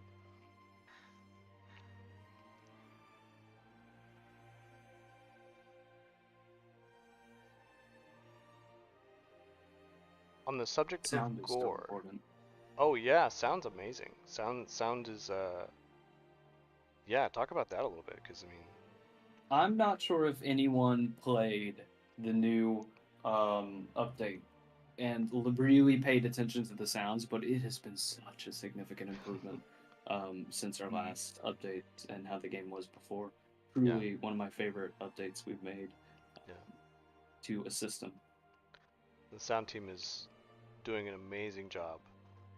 Even, I don't know, Sterling, we can't obviously say what it is out loud in this call right now, but if you've played some of the new stuff that we're working on currently, they've started to implement a lot more of the sound design stuff finally, to the things that we're arting, and Mm, oh my gosh, what a difference it yeah. makes. You think it's good before, and then bam, Yeah, the sound night and day. really sells it. And we're relying on sound heavily with this game because it's a horror game, but we don't want it to be like things just jump out and make loud noises horror game. We really want to make you feel unsettled and vulnerable. And so we're relying on sound design quite a lot to help lift that heavy burden of, like I said earlier, making an SCP game. There's a lot of unique, bizarre things that are happening, and they can look cool, but they've gotta feel real, and for them to feel real and alive, they've gotta sound good, and they sound amazing. Oh yeah. I saw there was a Oh, yeah. question about gore again. Yeah, it says on the subject of gore, will SCP-1262 have more effects when it's damaged, like how jasmine vines leak fluid when they're pruned? Ooh, that's a good question. We had Fine. plans. Kyle and the art team had done quite a lot of concept art with resin stuff, and I think I think the spitters themselves were meant to drip some of that uncured resin or fluid, almost as if it was Mm, drooling. I think we've just yeah. been waiting to get around to like a polish pass for that, but Kyle could probably tell you more. Yeah, yeah. We're something that we've kind of lacked a bit with some of our SCPs um, are specific particle effects. So if let's say, for example, you shoot a spitter, and then it does just start gushing out a bunch of uncured resin, as Trey mentioned. To do that, you would need a particular particle system to do that, right? And that's just not something that we've focused on for a little bit. I will say that updating effects like that is definitely something that I would like to do, and it's certainly something that I think we could prioritize in the future. But um, I think ultimately just getting things to work and function first is the priority, and then yeah, of course, going back and fixing things up and adding additional um, elements and things like that is 100% what we'd like to do. Very similar to what we're doing here. You know, we've had this guy implemented for a while, at least on our side, and we've found some additional time to touch him up and make him a lot better. And yeah, I guess that's sort of the goal with a lot of the things that we make and create is to first and foremost get the prototype working, second get it polished, and then third of all perfect it after that point. Yeah, So yeah. and not to make a pun about trimming and cutting plants, but sometimes the things we want to do, even if we've worked on them or prototyped them, like something like this, I'm not saying we have or that we will, but for example, we could get to that stage and go, oh, this is just creating too many issues, and we don't have the time to, or the time we would spend focusing on this might take away from these other issues we're trying to solve at that time, which maybe it would be finishing up the final fight with Monster X in room, you know, Y, and we go, well, we have to make a decision here. Is it worth us still doing this much more polish to this enemy and adding like this drool thing or this cool effect? Is it really adding to the gameplay other than it being a much better aesthetic kind of thing versus having the team spend their time on something else? And so sometimes we have to make choices where you'll see something in the game and you go, you know, I wish that they would take it just a bit further. And like 9 times out of 10, we probably want to, or even started to, or planned it at some point. But we have to sort of make these tough calls about what's important and what is the thing that we're going to spend our time and energy on, you know. So it's like, I guess that's the sad side of it. Like, um, there's all kinds of cool effects we'd love to do with certain things.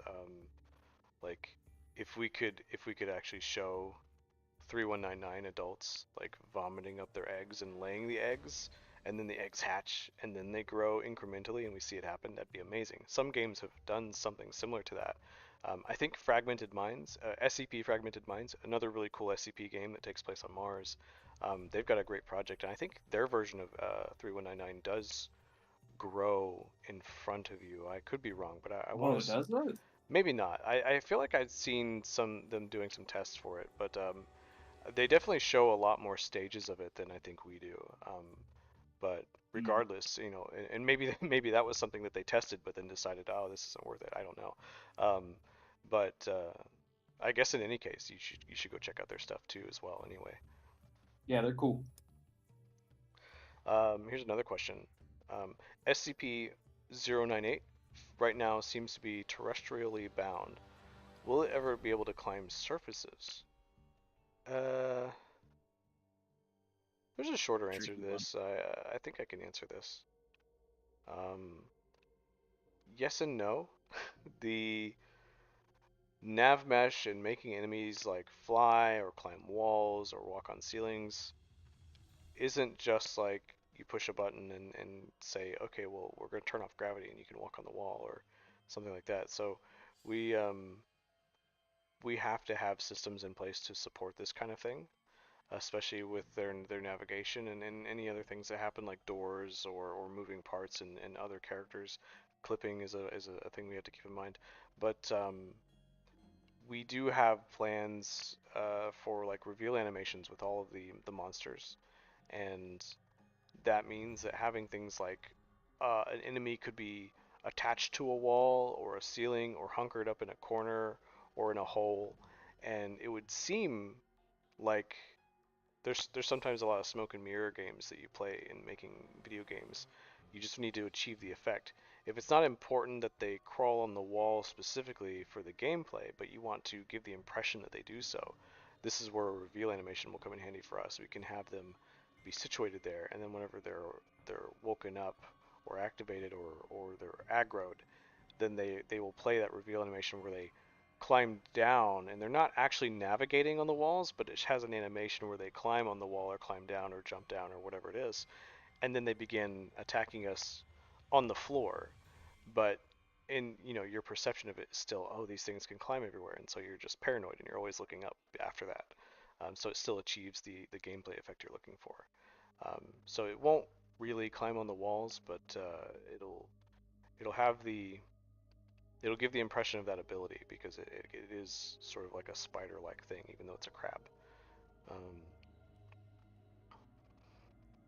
oh, hey, we have this person said, I am the UI designer for SCP Fragmented Minds. Glad you like the game. Yeah, of course. Hello. Welcome to the stream. Thanks for coming and checking us out.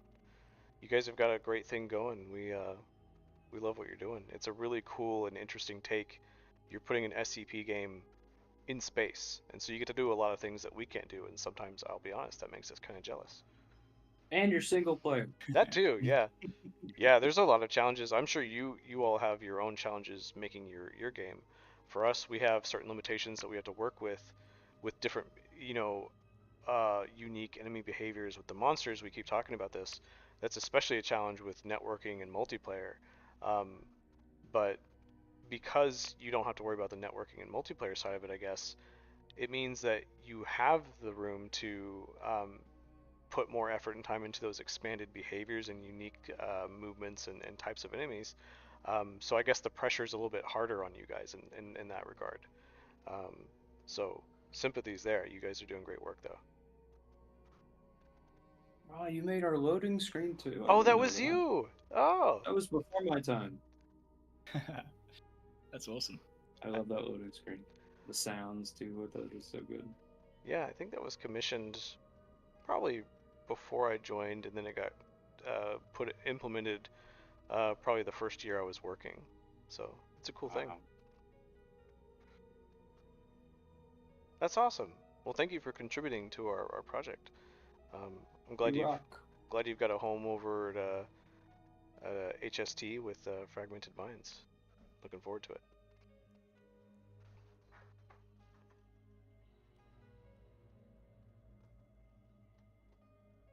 So Sterling, Yo. um, just so you're aware, if you guys are starting to get fatigued, let me know.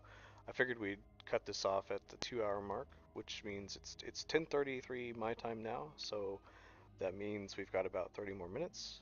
Um, what would you like to spend most of the time we have left doing? Would you like to talk more about this design or some of your experience working on 3D creatures in general?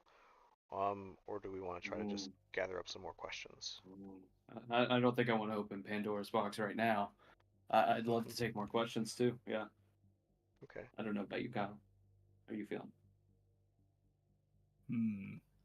I'm getting a little tired. It's heading up to about, well, it's just past 2:30 a.m. So I'll Just a little tired. probably dip. I'll dip in a little bit, but I'll stay on for a bit more, for a bit longer. Yeah. It was such a lovely surprise having you here, Kyle. So good. Love to see work, man. I- Wouldn't miss it for the world, mate. It's very sweet. Okay. Yeah, so already with what we've done here in the stream, like this guy has a lot more interesting secondary forms than the original did. I could see, I'm gonna see here if I can find a picture of the original that I did 2 years ago. It was a lot flatter, details were smaller. I think that's a very common mistake when starting out to do 3D modeling or sculpting, rather, is that you do the primary forms and then you try to give it skin details and pores and all these really small details, and you kind of skip over the secondary details. I've heard that's a very common thing, and I believe that is pretty similar to what I did on this original guy. Let's see if I can find him for y'all.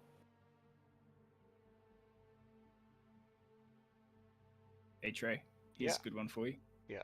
How smart is SCP-3199? Can it learn math or open doors? That's from Sopranos AI. That's a wonderful question. Um, on, I'll start at the end and work my way back. The door question.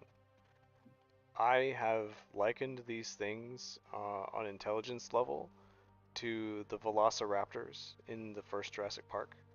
So I guess they could open doors if they really wanted to.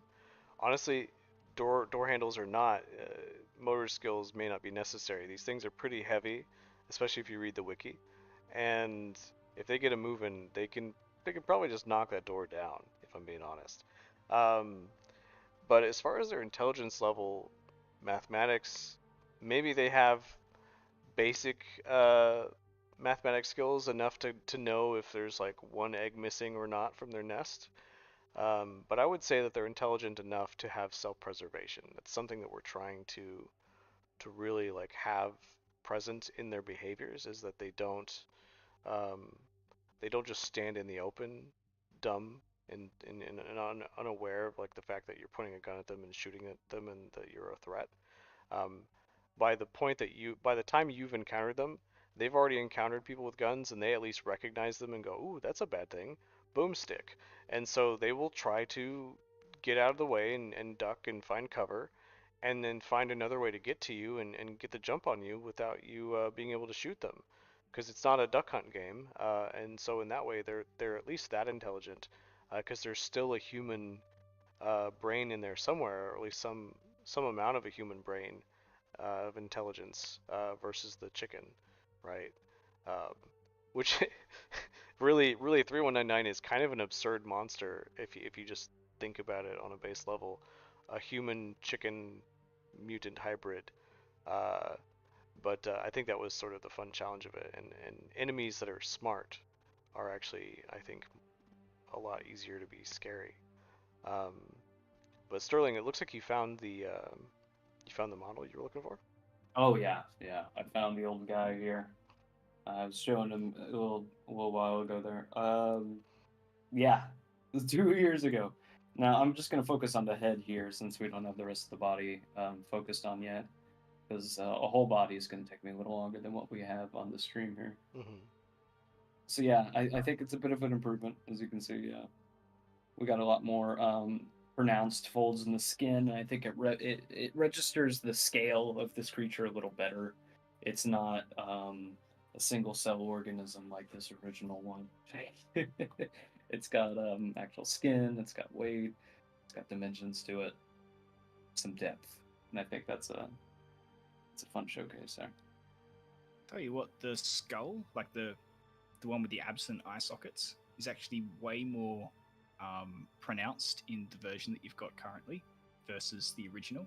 If you kind of just defocus from the face and you sort of try to focus on the skull in the original, the proportions look stretched vertically versus what you've got in this new iteration. So it's definitely capturing that a lot better. Yeah, that was originally part of the design of the first one. Was the skull was very vertically stretched, but we ended up squishing it in recent days before we implemented it into I believe it was 0.13 or 14. I forget. I think it was 14. No, 13. 14 was our last one. Yeah. Yeah, so we squished his head a little bit. Yeah. The adult 3199 is also another thing that we were like, if we have the time to do it, we would love to take another pass at sort of refining the design just a little bit more. We had some ideas for the head that we didn't get to finish kind of exploring. So maybe we'll have another stream around that time, or we'll just keep it a surprise if we get to do it. Yeah, I think one fun aspect, or funny aspect rather, is well, for the longest time we've been redoing things, and we just eventually have to start focusing on new things, the new and exciting things, and focusing on the future. I think it's a really exciting prospect, especially with SCP-5K.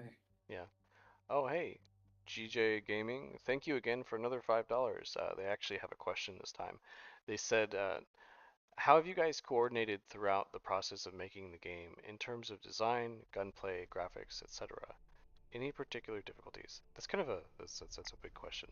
Um, I'd like to hear, I guess, if you guys want to share your perspectives first. I don't want to answer all the questions for you. It's a good question. It is a good question. How have we coordinated throughout the process of making the game? Okay, I think I have to answer this in parts. Yeah. So, generally speaking, lots of meetings.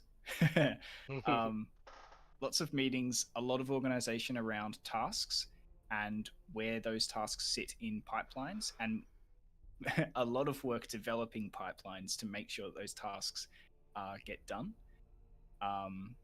And not just necessarily getting done, but also getting done at the right time. That has been, I think, the biggest coordination effort that we've had to sort of navigate. And that's primarily about the design. So that's the overarching aspects of the game. So, once you've got your processes and your elements in place, then it's working out things like scope. So, for example, things like graphics, gunplay, stuff like that, you have to first and foremost work out what the goal is, what you're expecting to have completed for that goal, and what's physically feasible within the time frame that you've got. And then, of course, breaking that down into your associated tasks and then coordinating that throughout different departments. We do that with several different methods. So, like, we use Notion, which is a how would you guys describe Notion? Notion's like Kind of a It's like a project in well, it's not just project, but it's like team and project management tool, kind of like Jira. If anyone knows what Mm. that is, it allows us to sort of set tasks and track them and put like schedules and notes and link things and kind of organize the data and like the status of things and um, makes it a little bit easier. It's also kind of like a more advanced version of Trello, which more people might be familiar with. I will say, perhaps the biggest difficulty that we have faced, and it's one that we often continue, like we just always face this as a difficulty, is working around time zones. Mm. Case in um, point, it's like it, you said, past 2 in the morning for you right now. Absolutely. Yeah. yeah. It's hard because we have people literally in just about every time zone on Earth. So trying to get meetings and discussions organized between I'll give like an example. Like if I need to have a discussion with myself and two of the artists that I manage, we're quite literally at the end of each other's days. How do I describe it? Like Not your work day, but like uh, the literal day, right? yeah. So if we set up a meeting, for example, it's either going to be 4 a.m. for me, 12 p.m. for one of the other members, and maybe no, probably around about 9 in the Arvo. So it's hard. It takes ages for us to kind of work it out, but we've got some systems to navigate it. We typically use Hammer Time for Discord to work out the right timing. Yeah. It can get yeah. confusing, especially for Australians, because you guys are like a day ahead. So oftentimes, Yeah, we're in the future. we've done this the same way. Nothing has changed for 3 years, but El Barney will still get mixed up, and it's kind of funny because we'll just be like, "Oh yeah, we're doing this on Wednesday." He goes, "Oh right," and wait, really? Because my schedule says I have this on Wednesday. We're like, "Our Wednesday, your Thursday." Oh, is this Saturday for you? Saturday morning or Sunday morning? Technically Saturday. Okay. Sterling, on the other hand, makes me sad because he was actually here in the States, but now he's in Yeah, Poland. I'm in Europe now. Which is actually, I think, well, I mean, that's a good example as well. Like, the reason we're doing our community stream now in the morning for this is because of the time zone that Sterling's in. It was just really difficult to do it later in the day for him, and we didn't want to try to do it on the weekend because that cuts into his time. The biggest challenge with the time zones is trying to still make progress, but sort of get in touch with everybody that we need to communicate what's needed to move forward without putting too much of a strain or demand on people's time. We're trying to be respectful of everyone's personal time and rest, especially when you're working on a game, because sometimes it just happens. We try to avoid getting into positions where we're having to do more hours than usual, but sometimes there's a fire, like a build failed, and we're like, oh, we got to figure out what happened and we got to fix it, and things like that. So it can be tricky.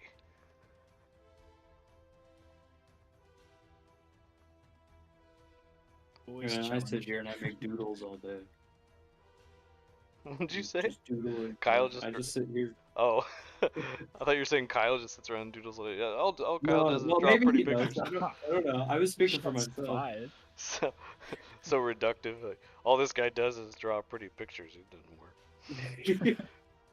No, these pictures are what inspires the whole project. They're like ground zero, other than the person who thinks of the ideas. So.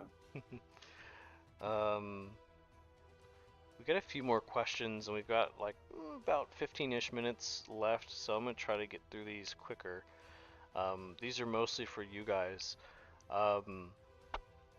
This question is, do you have any tips for 3D modeling?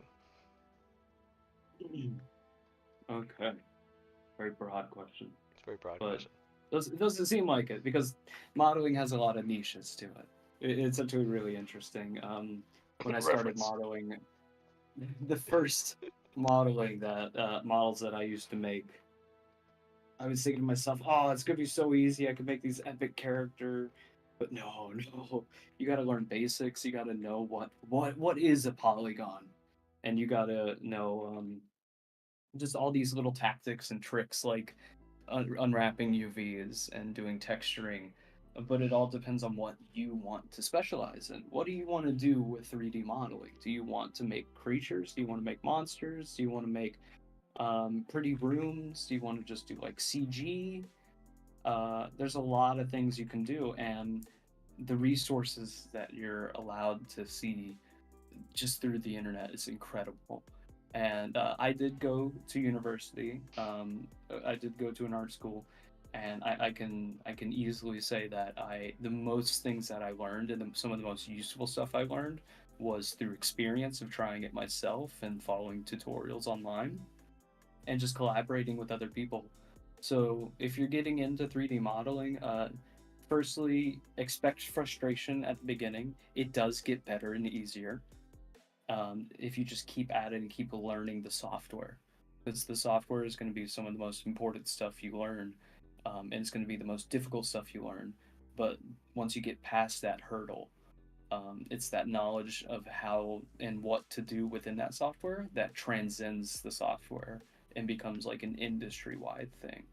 For example, retopology, sculpting, or just basic modeling tricks and how to use the tools are really similar to all these other facets in the industry.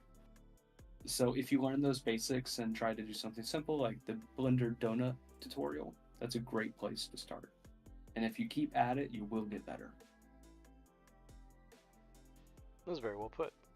Um, this next question, I think, is for either one of you, or both, if you want to sort of team up on it. But it's sort of a two-parter, but I think you could probably answer it with one general answer.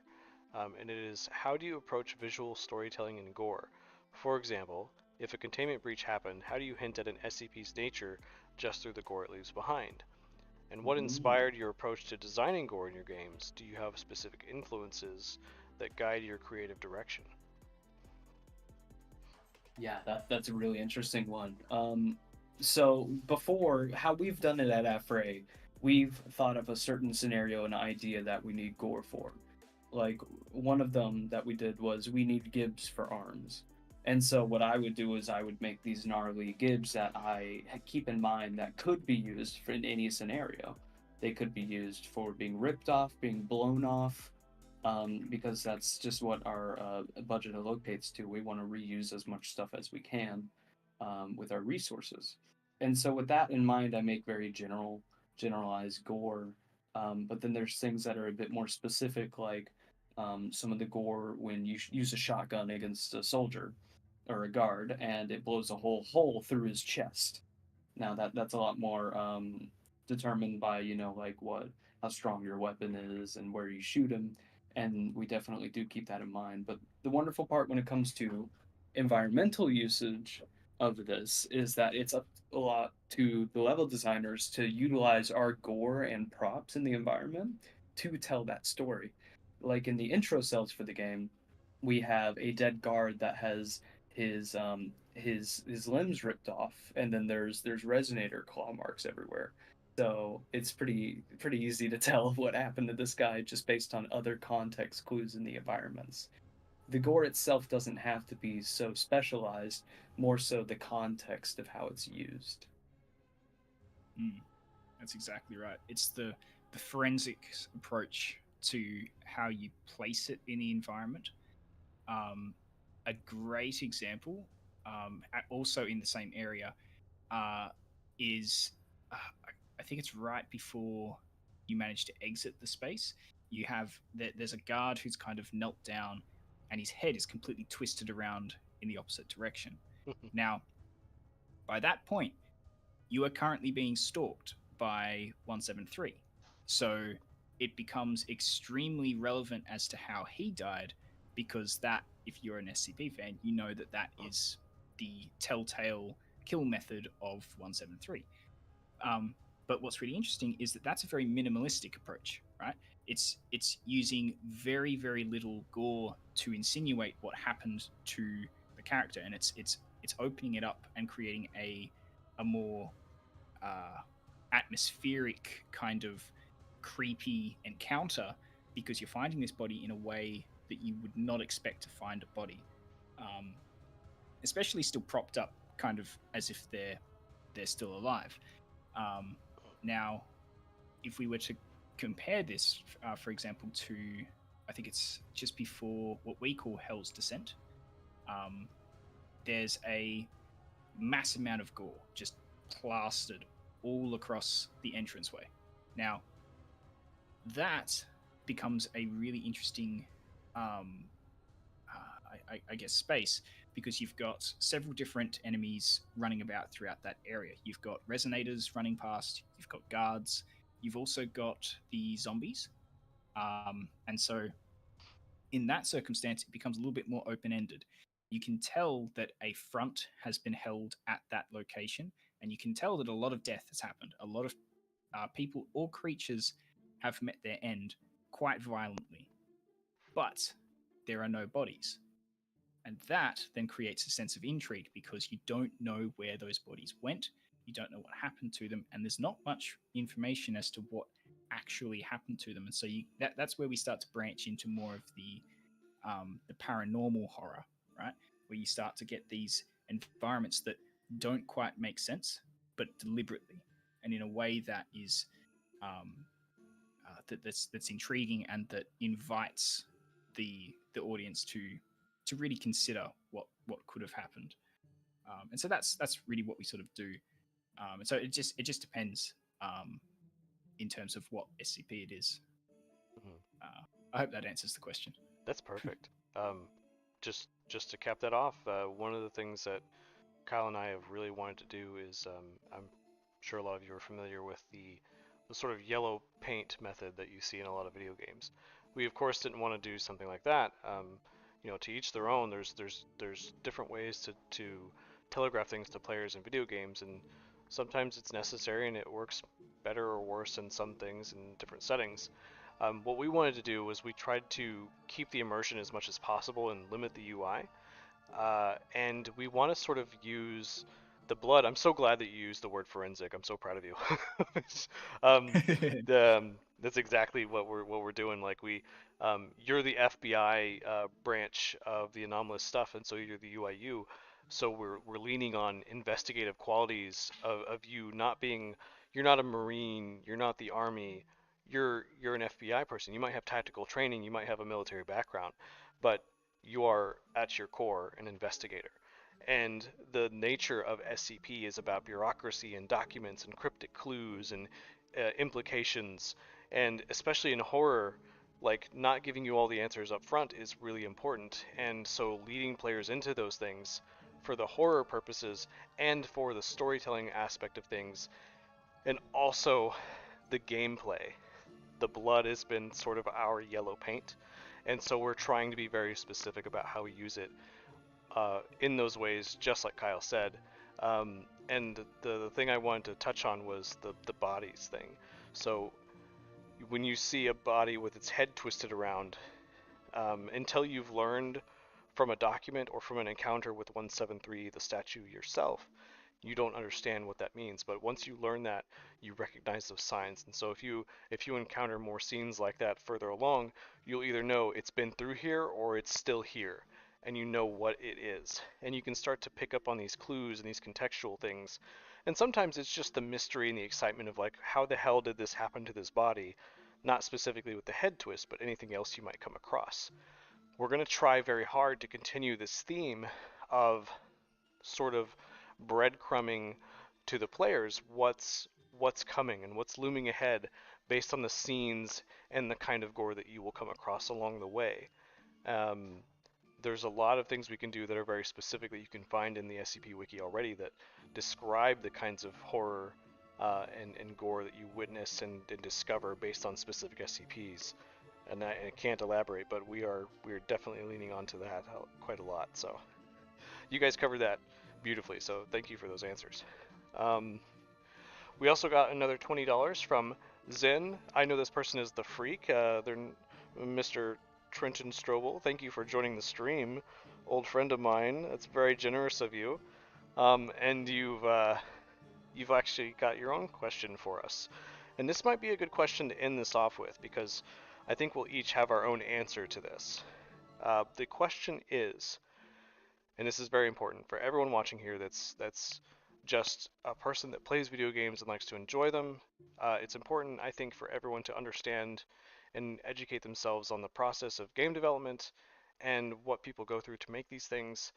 And also, if you're aspiring to become a game developer yourself, making sure that you're always focusing on this kind of question. It's constantly relevant, and it's a thing that always requires effort. The question is, how easy is it to get a good work-life balance? Ooh. Yeah, The that's short a big answer, one. the short answer across the board is it's not always easy. It's certainly easier if you're not working remotely, I believe. In my personal experience, I love what I do a little too much. It when I'm not on the clock, I'm usually doing something art related or modeling something in my free time, just because I deeply love this craft and this work, and I want to keep getting better and keep improving, keep learning more. And so, especially when working from home, that blurs the line a little bit of your home and work life. So it's much easier if you're in a studio if you have that kind of personality like I do. But otherwise, just knowing when to clock out and having an outlet externally that you can funnel any of your passion into, I think that's really important. And I think everyone should have outlets in some way so that they get more enjoyment out of their day to day life than just one way and just one thing. Um, for me, um, I don't. That's a hard one. It's, He, it's pretty that's loaded. his answer. I don't. I'm tempted. I'm tempted to fire back, like, define easy, because it's I mean, it is a challenge for me. For me personally, I find it a bit of a challenge, right? Because I love what I do, and at times I just have more motivation than other times to just keep going with something. Um, if anyone here's an artist, you'll know what I'm talking about. It's like when you get into the groove of doing something, you just don't want to stop. You just want to finish it because you simply have to finish it. It's just um, there's a sense of satisfaction in finishing something that you've been creating. And so for me, it often is tricky because I do find myself getting sidetracked and wanting to do more work than when I've already finished up all my hours for the day, or um yeah or I'll be like, it'll be a weekend and I'll just be kind of just in my head just gunning to get something else done that I just know um, that is there. And so I've personally struggled with trying to balance it out quite a bit. It's certainly taken a while for me to really separate that, and I think the best way to do that, um, that I've found, is to just really restrict your schedule, like plan out like almost hour by hour, like what you're going to do in your day, just so that you make sure that you are prioritizing time for yourself, prioritizing time for your friends and family, prioritizing time to not just work all the time, or think about work all the time. It's very important to shut down from it and just kind of have a break, because you even if you do find yourself really keen to just continue on with work, you do find, I guess, um the threat of burnout becomes quite a lot more prevalent. um, and yeah, I guess it just depends. Um, I think it might be different for other fields, or for other people. Um, but for me, at least, I do find it a bit of a struggle. Um, Yeah. Yeah. I'll, Yeah, it's a I'll tough pass it one. over to Bishop on that note. Yeah, I guess the last answer is mine. So, how easy is it to get a good work-life balance? I guess I could just say it's not very easy. That'd be my answer, but that's probably not very satisfying. I don't want to I don't want to lie. I don't want to sugarcoat it, but I also don't want it to sound like I'm saying, I don't want to be victimizing myself and be like, oh, woe is me. I'm really tired all the time. Um, I am in my position. I really need to help and communicate and work with all these different departments. Um, and like we've said a few times throughout this whole stream, we're all in different time zones, and it seems like we're in at least 6 or 7 different time zones um, pretty consistently across the globe, which means that if I want to hit everybody, I almost have to be available in the morning, in the afternoon, in the evening, and in the middle of the night. And I can't do that every day. I do a lot of I said do. I do a lot of long hours, um, and I really shouldn't. But it's sort of the challenge that I constantly face, and I try to balance that out by trying to pick and choose when to prioritize things based on what is the most urgent, and that can be a struggle both for me and for other people on the team because for me there's sort of the lingering guilt of I still haven't responded to this person's thing yet, and the other person's like, man, I really want my answer, but they're always really great about it and they're patient and they're waiting because they know like how much stuff has to be covered, and it just means that the same thing I said about choosing what's going to be cut and when from the game as far as the scope and what's going to make it to 1.0. I also have to choose what's going to get the most of my attention at any given point in time. And there's not always going to be a winner in that situation. And I guess that's what makes it difficult. So it's um, it's finding ways to compensate for that too, and make sure that there's still communication ongoing. I think actually right now there's something that Kyle has posted in one of our feedback channels that he's tagged me and a few others in, and I haven't had a chance to respond yet. But I've I've at least messaged him and said, "Hey, I have seen this. I haven't had a chance to get to it yet, but I have seen it." And so he's aware, at least, that I know about it and that I haven't missed it. And even then, Mm. sometimes I don't even remember to do that because I'm sort of spreading myself so far across different things, um, and that's tough because it can't be an excuse, right? Um, so it's just something that constantly takes effort. Um, takes effort. The We're talking a lot about the what we're doing to delegate our time on the work side of it, but the question really is about the work-life balance.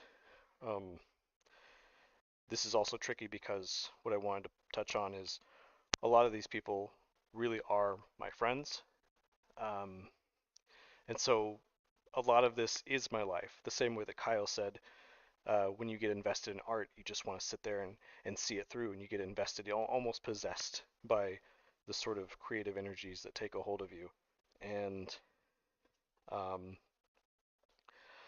I think it's just trying to know what your limitations are and making sure that you have adequate rest and that you're eating and drinking water and being fair enough to yourself to say, hey, I'm not feeling good about something, and having someone that you can talk to about things, but also being fair to your teammates, your coworkers, and your friends, and that you're not um, sort of dumping all your dirty laundry and your grief on them and sort of burdening them too much with the things that you're dealing with because they're also going through things.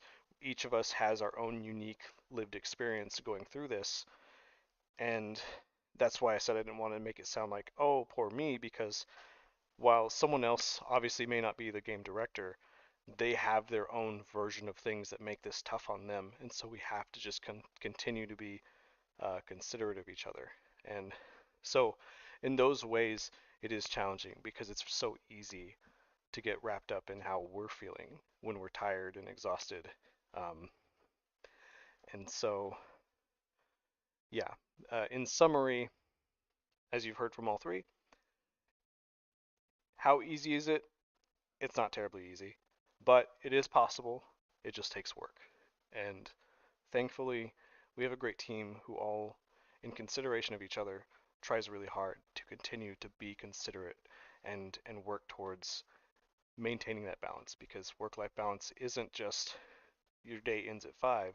Work-life balance is continuing to try to make the effort to not forget that our lead 3D artist says this a lot. We work to live, we don't live to work.